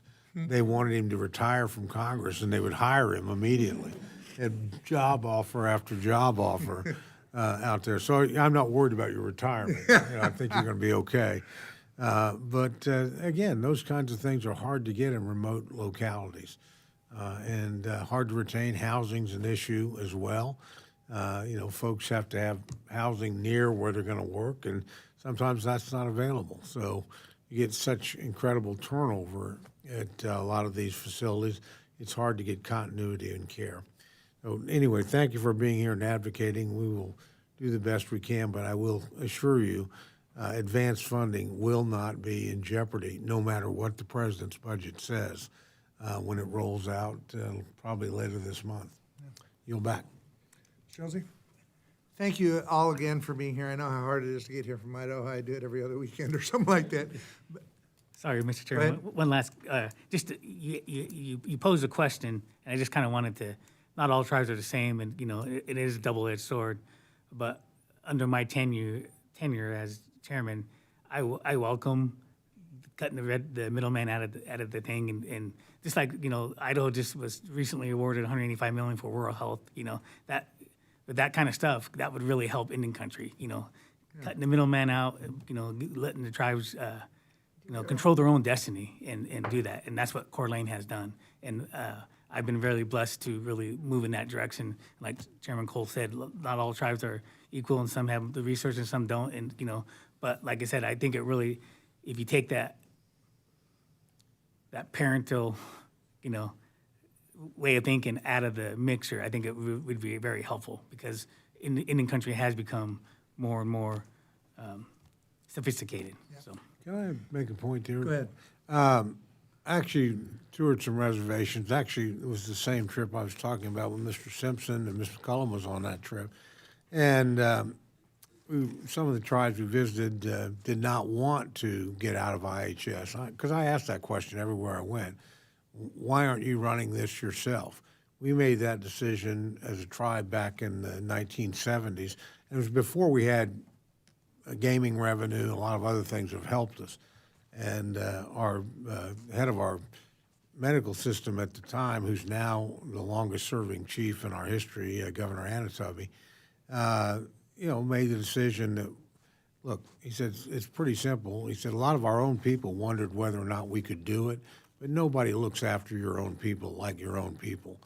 And he said the biggest, first place they saw a change was wait times, because you could sit there for hours. Nobody knew how to get a hold of IHS to complain, but they certainly knew how to get a hold of their tribal legislator. And those phones started ringing, and wait times started changing pretty dramatically. And we found in our tribe, it helped us train, honestly, a whole generation of administrators in budgeting and things that are, when you're running a complex system, that we later, as we moved into more commercial activity, that expertise was brought in there and helped us. So, again, it's always tribal choice. We have an obligation as the federal government here as to provide the service. So I would never want to take away the choice, but I would encourage most tribes that you ought to think about running this yourself, because at the end of the day, you'll run it better than the federal government, almost certainly, even if you have no additional resources to bring. Anyway, it's my view, but their decision. Yep. Yield back. Appreciate it. Well, for all of you that don't know, I get a kick out of Chief Allen, and I always, now is he a chief or is it Chief Allen? I've gone through that over the years, but when you see him smiling, I've never seen him that he doesn't have a smile on his face. So, he's a great guy to be around. Donna, it's always good to see you again. Always love to get up to the Nez Perce Reservation. They do a great job up there in a lot of areas. So thank you all for being here today, and we look forward to, I'm proud to work for you all. So thank you. Thank you.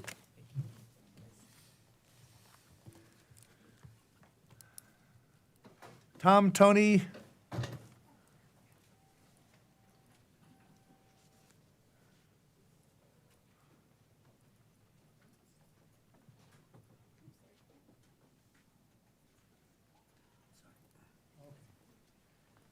In there somewhere? Yep, it is. Pronounce your last name for me.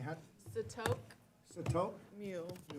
I got the mule part. The Satok was kind of, and also Vivian Corthus and Christina Andrew.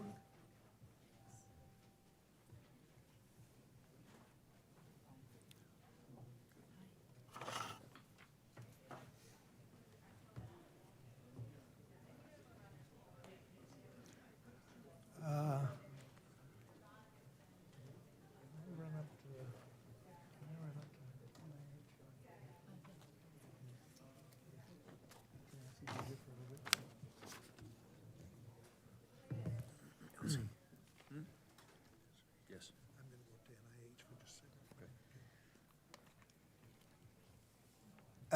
If you'll all excuse me for a minute, I've got to run up to a different hearing for a few minutes because I got a couple questions I need to ask up there.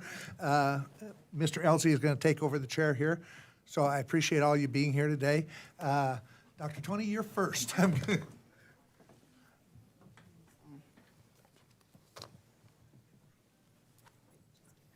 just press it down?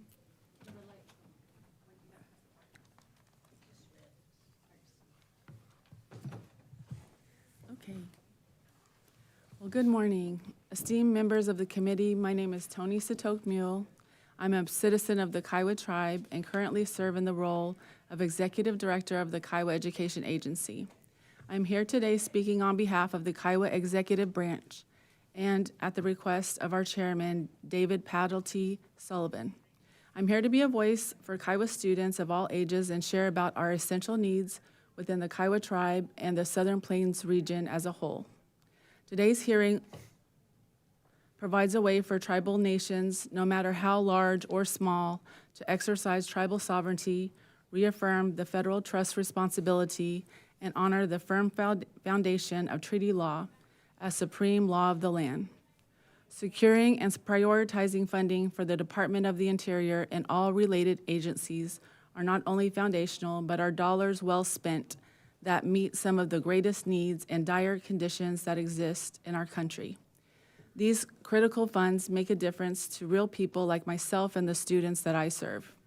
No resource is better spent than to progress the pursuit of education and improve the quality of life. Throughout our history, we have endured and survived, and today is no different. In these very uncertain times and ever-changing times, I sincerely appreciate each one of you for listening to all the testimonies given during this hearing. Today, I'm speaking before this body as a product of tribal college education. Haskell Indian Nations University, located in Lawrence, Kansas, is a 6-hour drive from Carnegie, Oklahoma.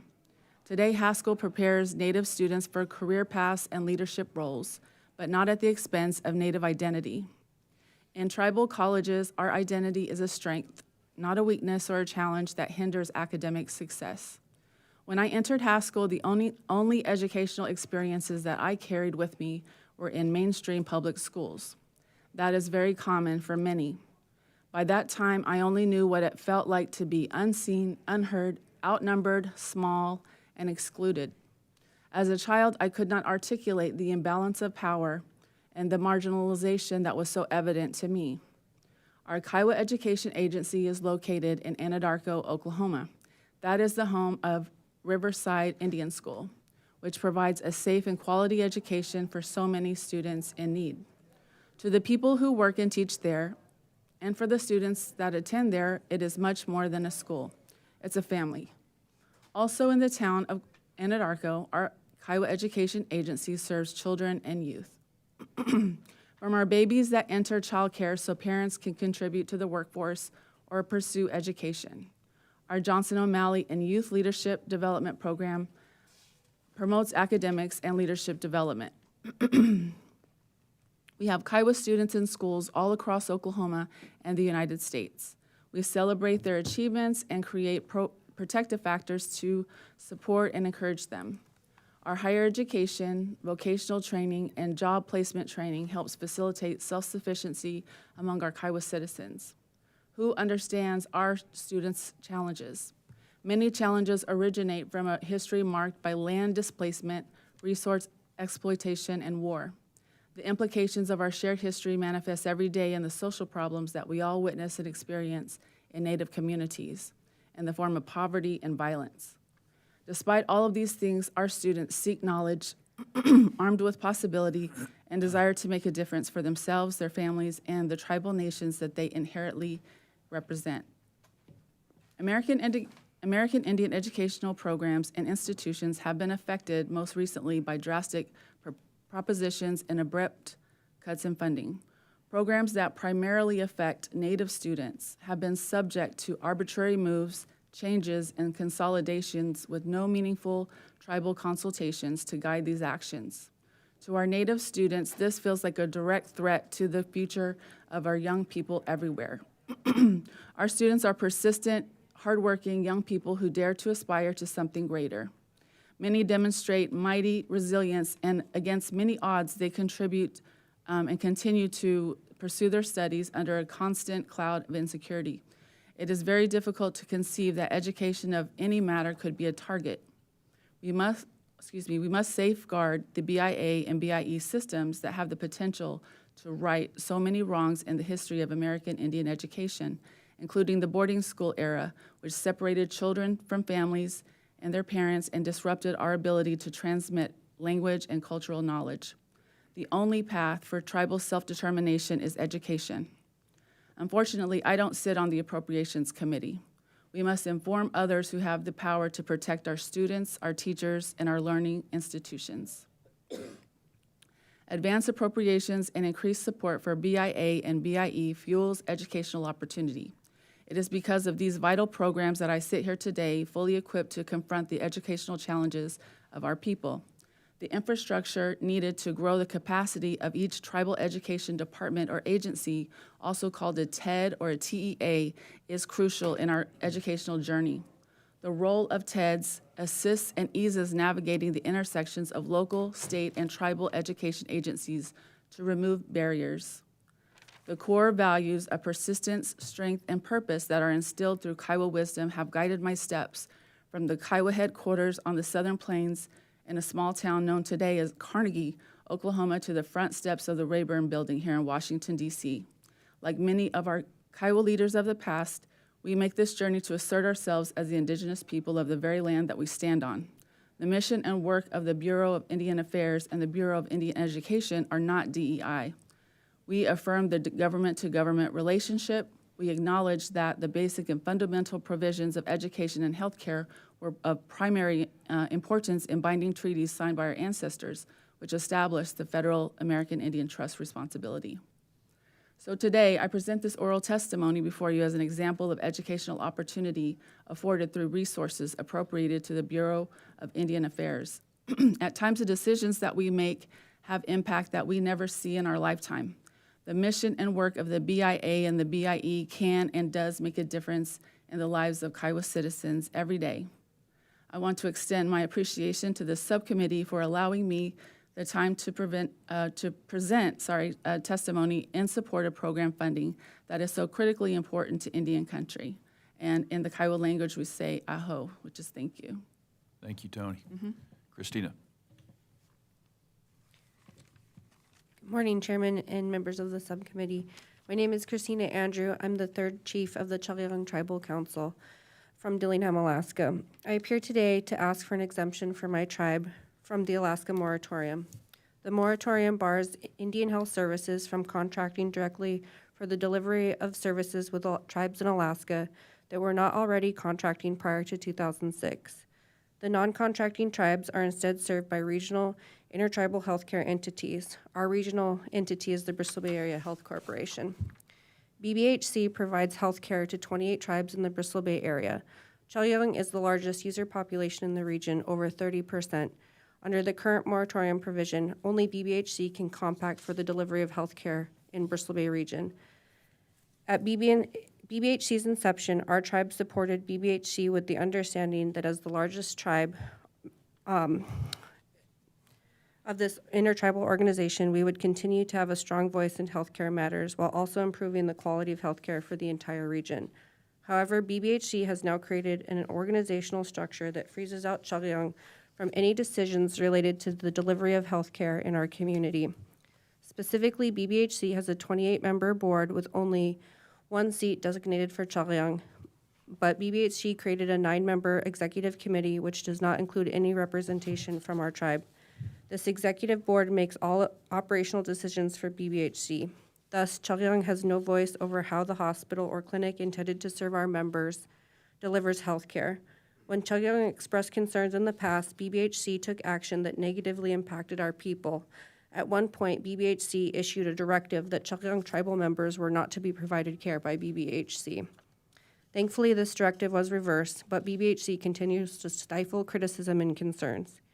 BBHC continues to ignore valid concerns regarding its policies that impact patient care. For example, BBHC insists that patients can be transported out of the village only for life or limb care. This decision results in higher costs because it means people have to pay out of pocket to access higher level of care or be put on a medevac flight in an emergency. As a result of this treatment, Chaliang provided notice to withdraw from BBHC in 2019. Because of the pandemic, we delayed. Once the pandemic was behind us, we delayed again to try and engage in mediation with BBHC. These efforts ultimately failed due to BBHC's refusal to meet us halfway. Our concerns remain unresolved, and we wish to exercise our self-determination rights.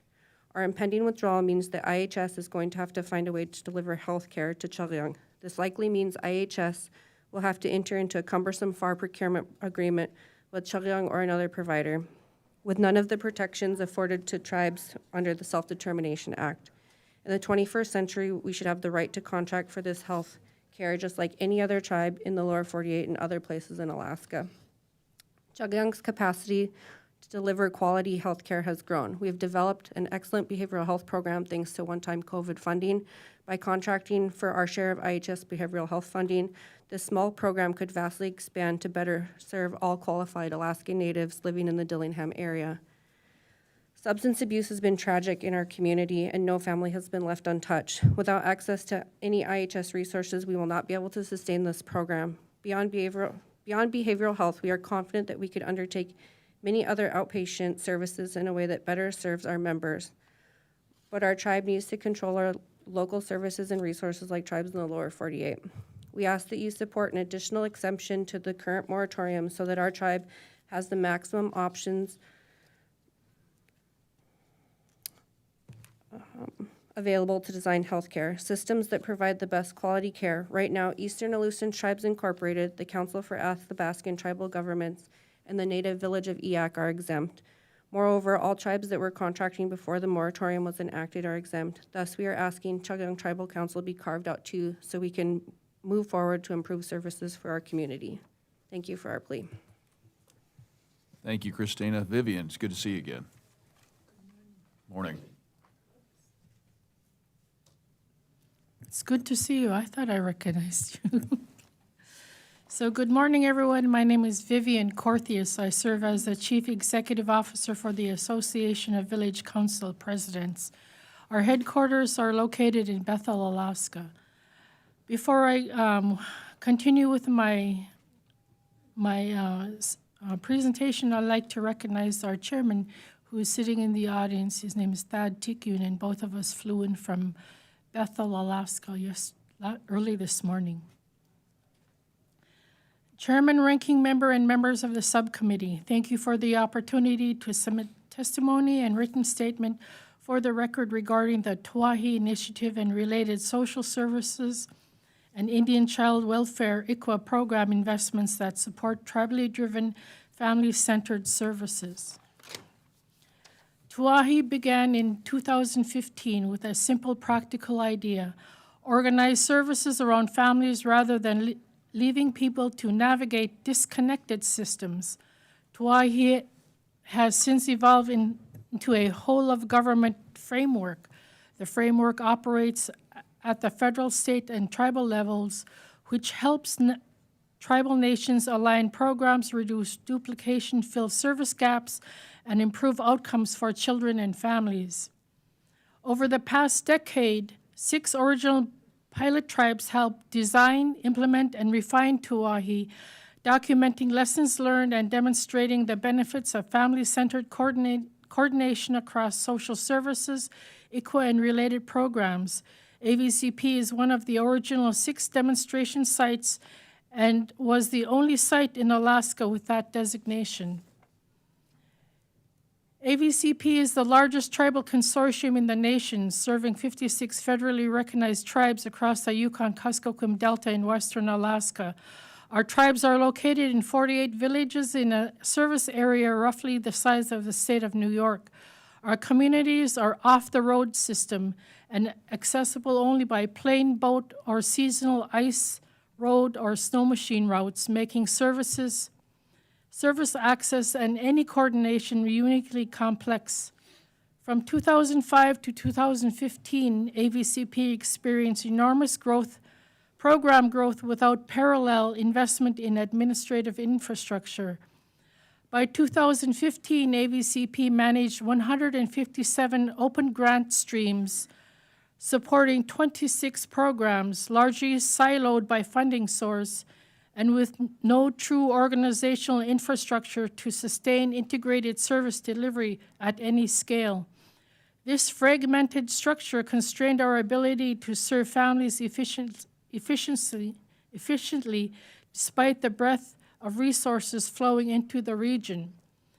Tuahi was a turning point. In 2015, AVCP's executive board and key staff developed the Tuahi proposal as a blueprint to change how we operate.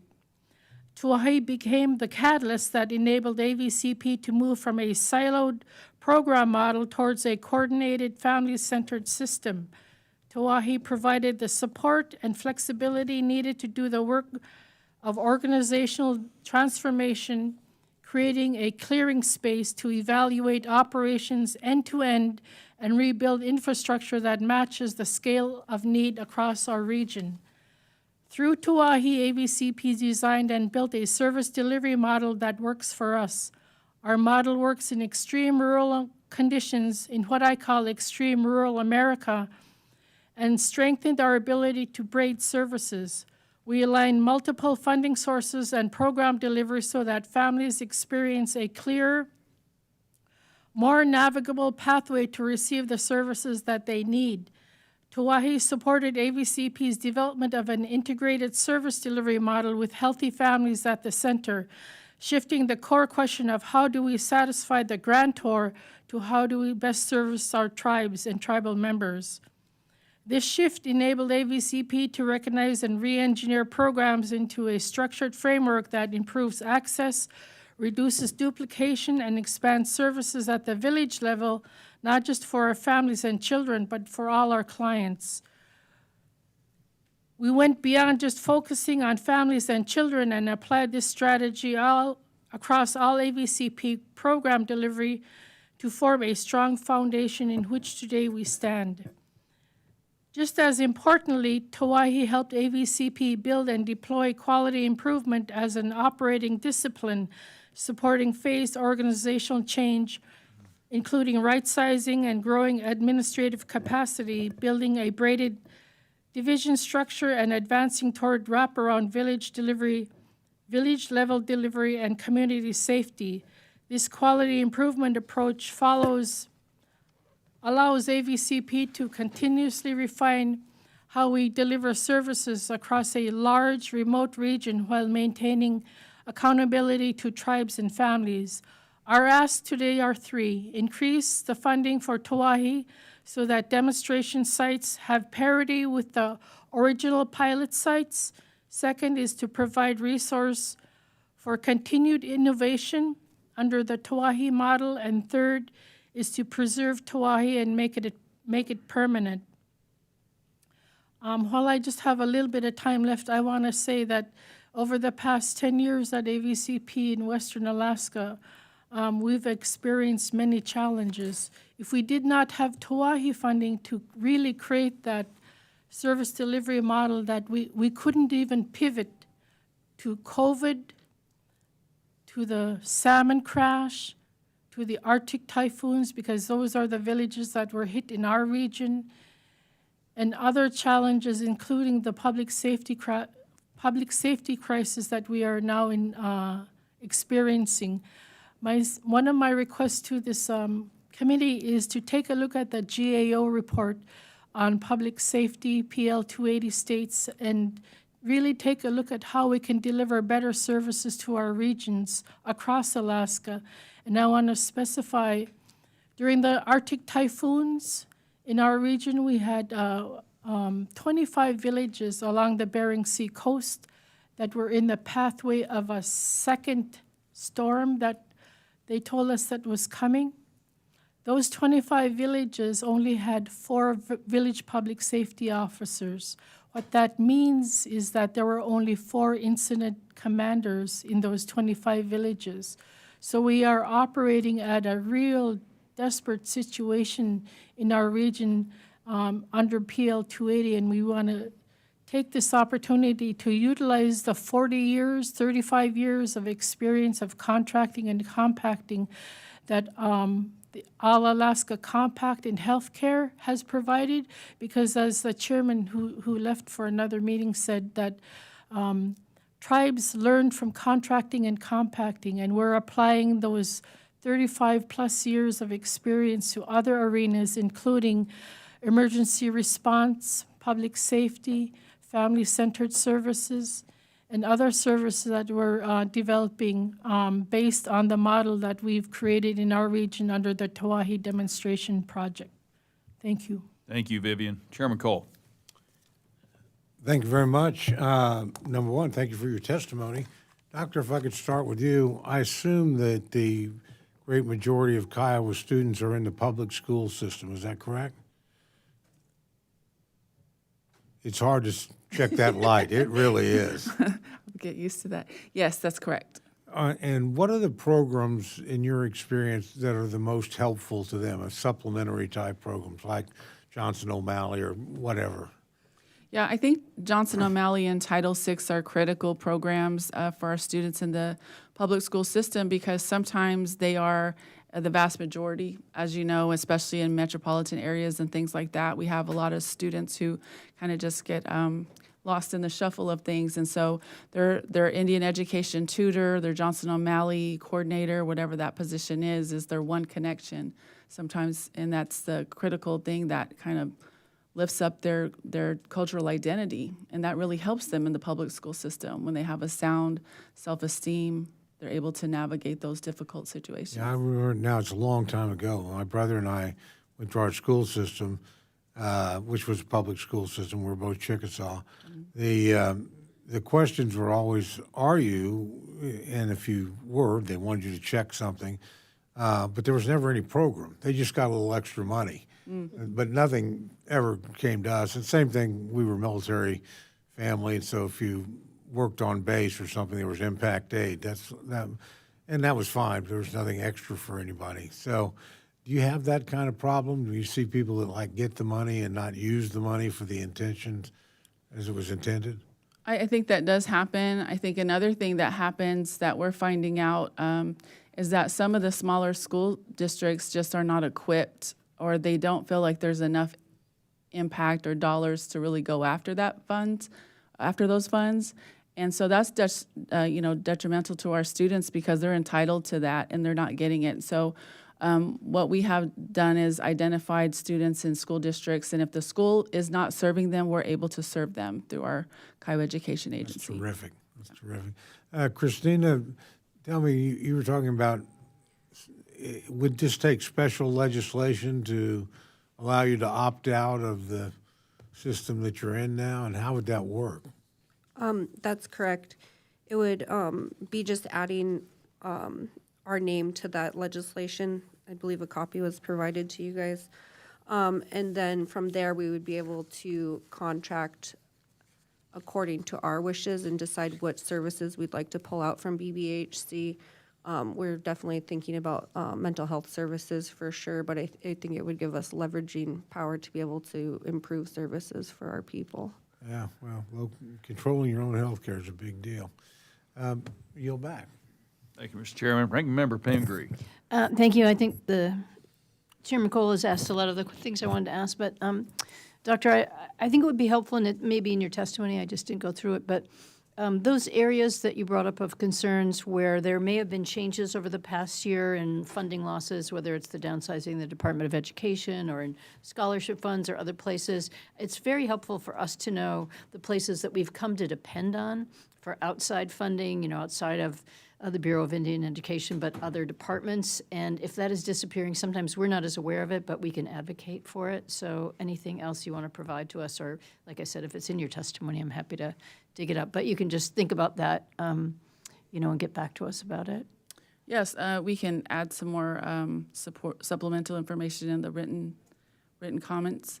I think that the interagency agreements was a big concern, and it was very alarming for most of Indian country, and we all showed up in Washington, D.C. to say, we have a whole lot of questions, and we felt like the consultation happened after the agreement had been signed, so it was after the fact. That didn't feel very meaningful, but still, that's important. I think that especially, again, going back to the fact that most of our students are served in the public schools, that's very different from BIE schools. So some of them don't have that option. And so those interagency agreements and how that's going to pan out is very concerning. Great. Well, we would love to stay abreast of that, so thank you. Thank you. And I'm happy to look at that legislation, so I'm sure if we have it, I'll look at it, and it's not an issue I know much about, but I'm happy to, dig in deeper, and having control of your own health care is obviously very important. I understand that. Thank you. And Vivian, it's hard to sort of wrap your head around the idea of a territory bigger than the state of New York, and you're already within inside Alaska. We really, in the lower 48, don't understand the scale that you guys operate on, but thank you for that. And hearing you talk a little bit about the Tawahi, we hear so much about the importance of that program, so it's certainly one of my focuses about how we can expand it and deepen it, and you gave a lot of really good examples of why it has made a huge difference for you, so thank you for that. Yield back. Thank you, ma'am. Well, Tony, I came from the panhandle of Texas originally, and in 1930, my grandfather, Thomas V. Elzey, was a friend of Spotted Bird, Toniquot, who's the younger brother of Lone Wolf, so I have an affinity with the Kiowa people, and look forward to coming to visit you. I still have a family up in Perryton. My grandfather was actually the treasurer of Kiowa County at one time, so I look forward to coming up at some point and seeing what you have going on. If there's you have 15 seconds to tell me one last thing that you wish you could have said in your opening. I've always wanted to say, I yield back. Okay, good. Okay. Well done. Okay, Well Christina yielded. and Vivian, you've come a long way from Alaska, and it's arduous. And in fact, some of our members from Texas aren't even here yet, so I understand that you do this on your own dime, on your own time. It's a long journey. It's not just a flight. It's a trek. It's a pilgrimage, so to speak, for you to come up here, and I certainly do appreciate it. Same to you, either of you, starting with you, Christina. If there's something that you missed or that you'd like to close with, please go ahead. I'd just like to say, please consider that language. It would make a world of difference in our community for our healthcare. You know, the best thing about language is it doesn't cost anything, generally. Right, Correct. Shelley. So, you know, as we've talked about before, and it's good to see you again. That in this panel and certainly on the Appropriations Committee, these days are so important. The tribal days are so important, up to 90 that we listen to, because it's important to the chairman, it's important to the ranking member, and it's important to, even though they're not here. This is appropriation season, so I want to tell everybody this once. I may have to say it again.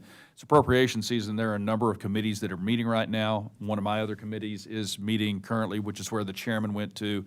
It's unfortunate that they overlap, but for everybody who's not here, I can speak for Mr. Zinke, Mr. Cloud, Ms. Malloy, and Mr. Reschenthaler, that this is still very important to us in spite of the fact there's only two of us here. It's a bipartisan effort, and it means a lot to us. And Vivian, Tawahi, I'd never heard of that. I just want you to know that when you're talking to me, when you were talking about AVCP, everybody in the back was nodding their heads. So I watched the crowd to see what's important and going on, and nobody's asleep. Nobody has fallen asleep, and AVCP is important. So is Tawahi, and so thank you. Same to you. Do you have anything that you'd like to close with? Really briefly. We're a little behind timeline, but I want to give you a chance. Yes. It's on. Okay. Thank you. Let's see. I have 3 requests. The first is to, of course, support Tawahi in its entirety and Senator Murkowski's work on children and families, her bill. Please support that. Second is I'd like to ask the committee to take a look at the GAO report on PL 280 states. It's really challenging to provide public safety in an area the size of our communities. We have 48 different communities, and we have a village public safety officer program that is contracted by nonprofits like ours, tribal consortiums, and it's really difficult. That particular report, we worked with them on it, and they did a site visit to our region, and I think those findings will be very helpful, and the recommendations. And then lastly, I want to talk about the Arctic typhoons that we've experienced in our region recently. We have whole communities that have been absolutely devastated. And for AVCP, last week we were in a meeting with Senator Tillis, and Senator Tillis' staff is working with Senator Murkowski's staff and Senator Sullivan's staff on a proposal from AVCP to create regional response centers, emergency response centers in Western Alaska, and we ask for you and your staff to take a look and work with the senators to come up with a strategy where we can address Arctic typhoons on the northern border in the United States, specifically Alaska. Thank you. Thank you. Thank you all three for your impactful testimony. I appreciate it. Thank you. Now we're up to panel 8. We're looking for Dwayne Jackson, Derek Leslie, and Dwayne Clark. Is that right? Okay. Thank you.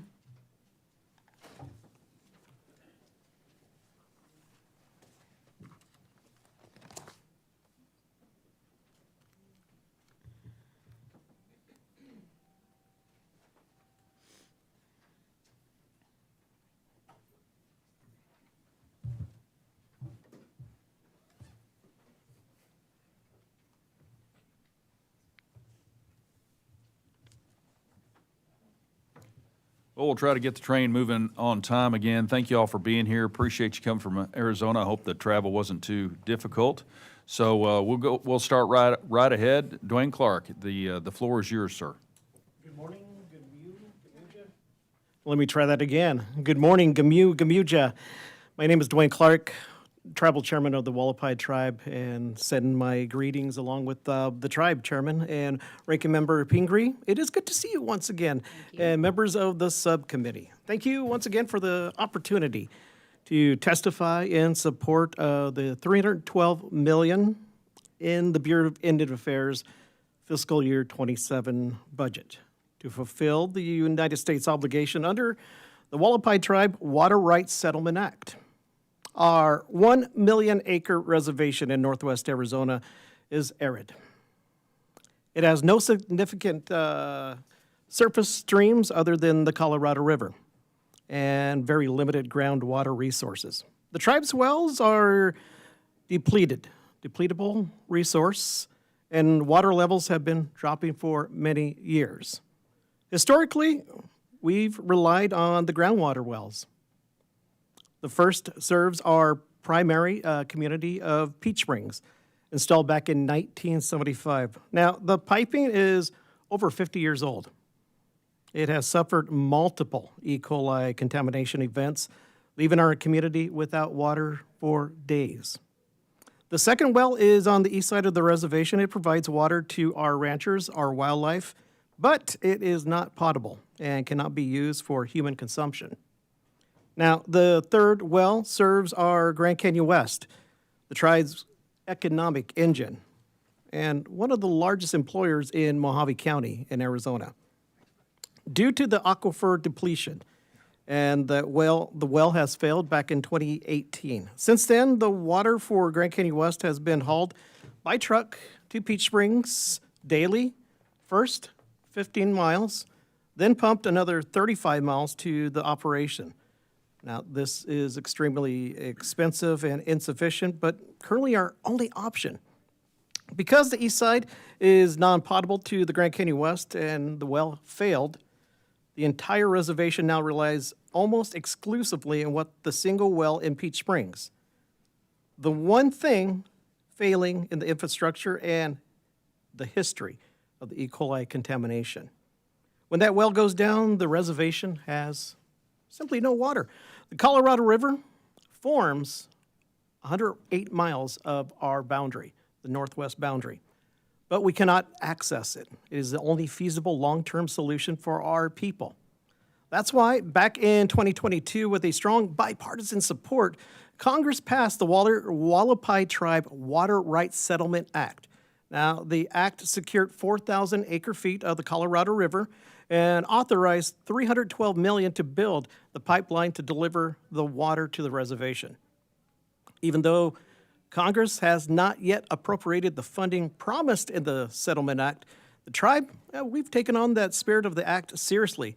Using our own limited resources, we have undertaken significant environmental compliance activities. The obligation of the federal government under the settlement, we have financed these efforts to avoid delays, hoping that the appropriations will soon come to a turn and focus on the building of the water system. But today, the promise of the settlement is in peril. Last year, now the president requested in the funding, and this committee right here included it in your appropriations bill. but it was excluded in the final conference agreement. We received zero funding back in fiscal year 26. Because Congress has not yet appropriated any funding, we now have only 2 fiscal years, 27 and 28, to appropriate all $312 million, with the full amount to be deposited by April 15th, 2029, or the entire settlement becomes void.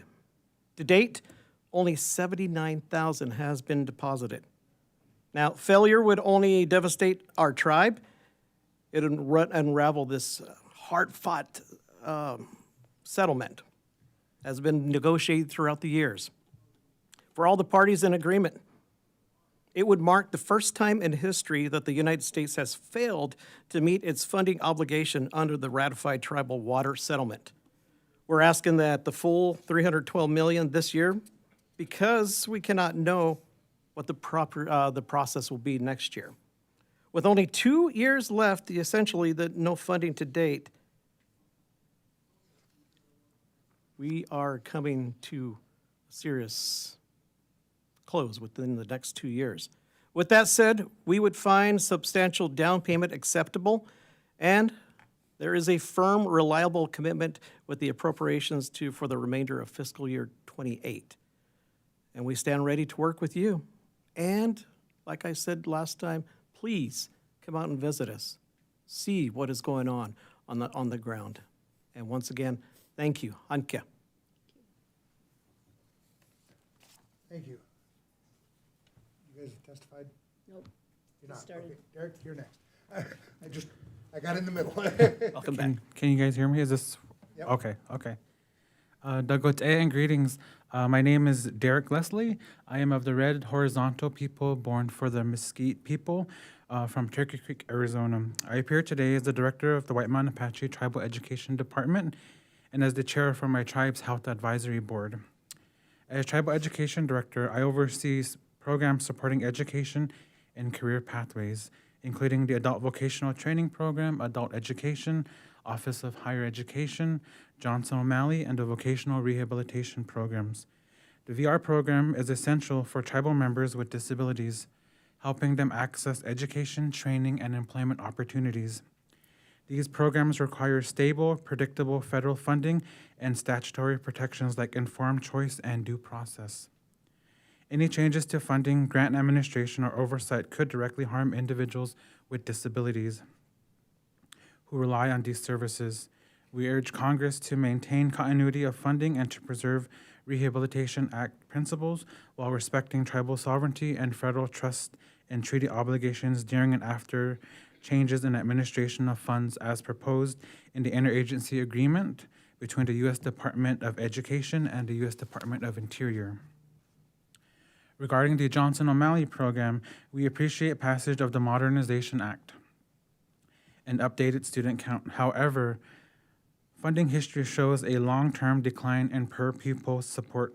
For my tribe, per-pupil JOM funding fell from $155.25 in fiscal year 1979 to $125 in 1995 and to only $64 by fiscal year 2024, even as the national student count grew from 171,290 students in 1979 to 317,102 students for school year 25-26.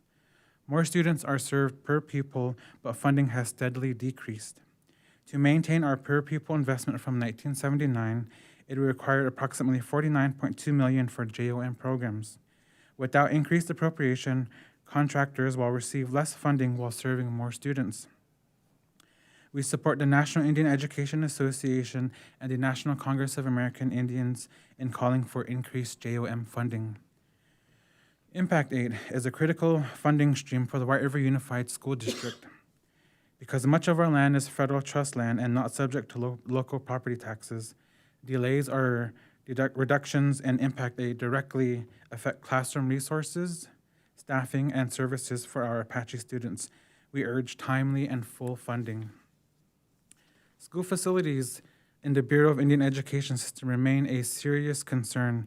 The Chibico Community School in Sibique which was built in 1991, John F. Kennedy Day School in Cedar Creek, which was built in 1969, and the Theodore Roosevelt School in Fort Apache, which was built in 1877 as a military post, all need replacement facilities. Congress has previously directed the Bureau to develop long-term facilities planning model on DoD school modernization processes, and recent committee reports have emphasized the need for safe, functional, and accessible school facilities. We support continued implementation of comprehensive facilities planning and funding to address these urgent needs. A major health priority for our tribe is the replacement of the White River Indian Hospital.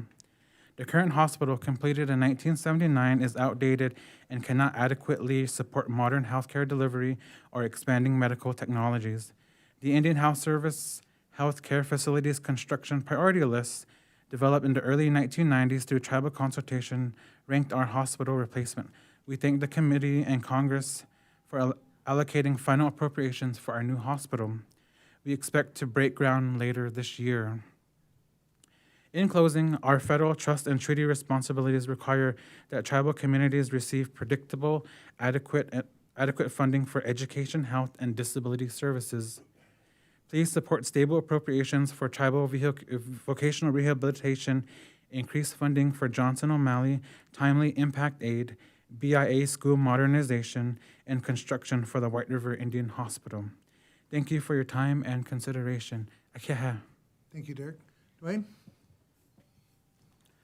Good morning, Chairman Simpson and Ranking Member Pingree and committee members. I want to thank you for this opportunity to testify on behalf of the Hill River Indian community. My name is Dwayne Jackson Jr. I am a council representative for the Hill River Indian community. Before I address our specific appropriations request, I want to thank this committee for ensuring that the proposed cuts to tribal programs were rejected in the fiscal year 2026 budget, that the increases in healthcare, public safety, and self-government fundings were critically important to the community's government and our individual members. We rely on you to honor the trust responsibilities, and you did so, even in a very difficult appropriation cycle. The community's first request concerns the Hill River Indian Community's Federal Rights-of-Way Easements and Boundary Clarification Act. In 2017, we reached settlement with the federal government on its breach of trust suit filed 20 years ago. One remaining issue that continues to prevent full implementation of the settlement is the obligation to survey all the federal rights-of-way on the reservation. The legislation contemplated a 6-year period for completion of the rights-of-way, but we are now in year 8 and have received $1 million of the $5.7 million needed for this work. Mr. Chairman, as you know, the community's preference was to include appropriations into the bill passed by Congress, but we ended up with authorizing language, which means we are here to request the remaining $4.7 million needed to complete this work in 2027. The next issue is the legislative language to support the 6th grade at the Casablanca Community School. This is the school we opened in 2021 utilizing the 105L construction program. As Governor Lewis has mentioned in prior testimony, there was a misidentification of the school as a K-4 during the lease negotiation, even though the original structure built by the department was to serve a K-5 school. The school was constructed as a K-5, which the department was aware of, but the classrooms are not being utilized for a 5th grade because we need this language in the appropriation bill to resolve this issue. One of the issues that comes up in discussion between your staff and Interior is the need for accounting of all schools that would be similarly situated. The community feels like this is a false flag. To our knowledge, the Casablanca Community School is the only school that will require this funding in fiscal year 2027 appropriation cycle. And any other needed grade expansion could be budgeted in future years. The cost for the Casablanca school is approximately $380,000 and would have a very limited impact on the overall budget. I want to add a personal note. The Casablanca Community School is in District 5, the district of Councilman Kayatin, who is sitting behind me today. Councilman Kayatin is a former teacher. He can attest to the incredible difference this school has made in the lives of the students and the entire district. The community constructed this school to invest in the future of our students, and we are asking this committee to partner with us in this effort. Our third request is that you continue to support the Section 105L program, as you always have. This program has been a shining example of how self-governance and self-determination were intended to work. And it isn't just the community that has benefited. Our friends from the Mississippi Band of Choctaw are on track to have a 7th through 12th grade, school come online in July. There are several hundred tribes now in the program, either through leases for existing facilities or for new construction. Ultimately, our goal for this program is to be funded through mandatory funding to match the statute, but we know this is not the time to make that request. So our request is for continued support so tribes all across Indian country can take advantage of this innovative program. Finally, as this committee knows, there is a significant funding needed to address pending water settlements, which the community supports. The Colorado River post-2026 guidelines are being negotiated now among 7 basin states and the 30 tribes in the basin, including the community. Our role in these discussions is about trying to reach consensus on what it will take to ensure the 40 million water users throughout the basin are able to equitably access water. But any consensus agreement will require funding, likely in the $4 billion range, or the agreement will fall apart. At this time, we do not know if the funding will come out of this committee's budget, but this does fall within this committee's jurisdiction because of your expertise on water rights, the trust responsibility, and because of the role of the Interior Department. Thank you for the time from hearing from the community. Thank you all, and thanks for being here today. You brought up a couple of issues that I'll rant for a minute, and then you can answer them if you want to. One of them is with education. We have, as we visited different tribes and stuff, and I was a dentist in the real world before I got in politics, and we go out and we visit these reservations, and oftentimes reservations are remote, long ways from anything, essentially. And it was, how do you get doctors or dentists or nurses or even teachers to go out into these communities? They're not going to make a lot of money there, oftentimes not enough to pay off their student loans and that kind of stuff. So how do you, in the housing, how do you do that and stuff? I came to the conclusion the only way you're going to do it in the long run is to educate tribal members. Get them to go to college, get them to go to dental school, get them to go to medical school, because they're more likely to come back and serve their communities. And I noticed that we're starting to do more in that. We had some testimony a couple of weeks ago, and we had the education director, the chairman of the tribal school on the Blackfoot Reservation. And it is, I think that's the way to go. That takes time, but we've got to invest more in education. It's amazing that when I sat in the state legislature for years, we were always told, if you really want to address poverty stuff, education is what you got. Why would that not be true with tribes? It is true with tribes, and we've got to invest in education much more than we have in the past. So I'm on board with you on that. Now this is the challenge, and you bring up the challenge, and that is the water settlements. I will tell you, we've got to find a way to fund these water settlements. And I'm not disagreeing with the settlements. I'm just saying we've got to find a way to fund them, because when you look at our budget, and we're trying to do Indian health services and not cut those, trying to increase funding for health services or education or for Indian law enforcement and all of those kinds of things. And all of a sudden now you throw water settlements on top of those, and there are a multitude of them across. I think the ones on the Fort Belknap Reservation in Montana total about $1 billion. So, and I know the Coeur d'Alene's just did one with the state of Idaho. It's about $600 million. Right. That's going to eat this budget alive if we don't find a way to fund them. And I don't have the answer to that yet, but I'm looking for a way to fund it.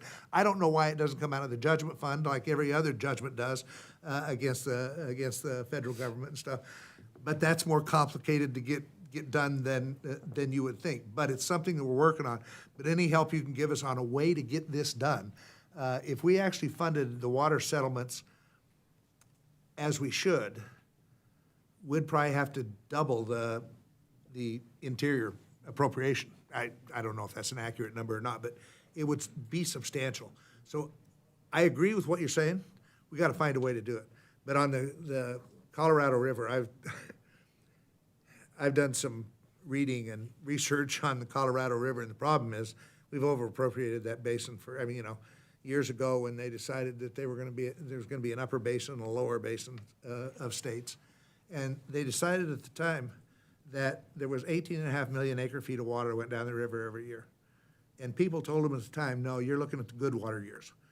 You're not taking into account the bad water years. Yep. Actually, it's about 14.5 million acre-feet that go down the river every year.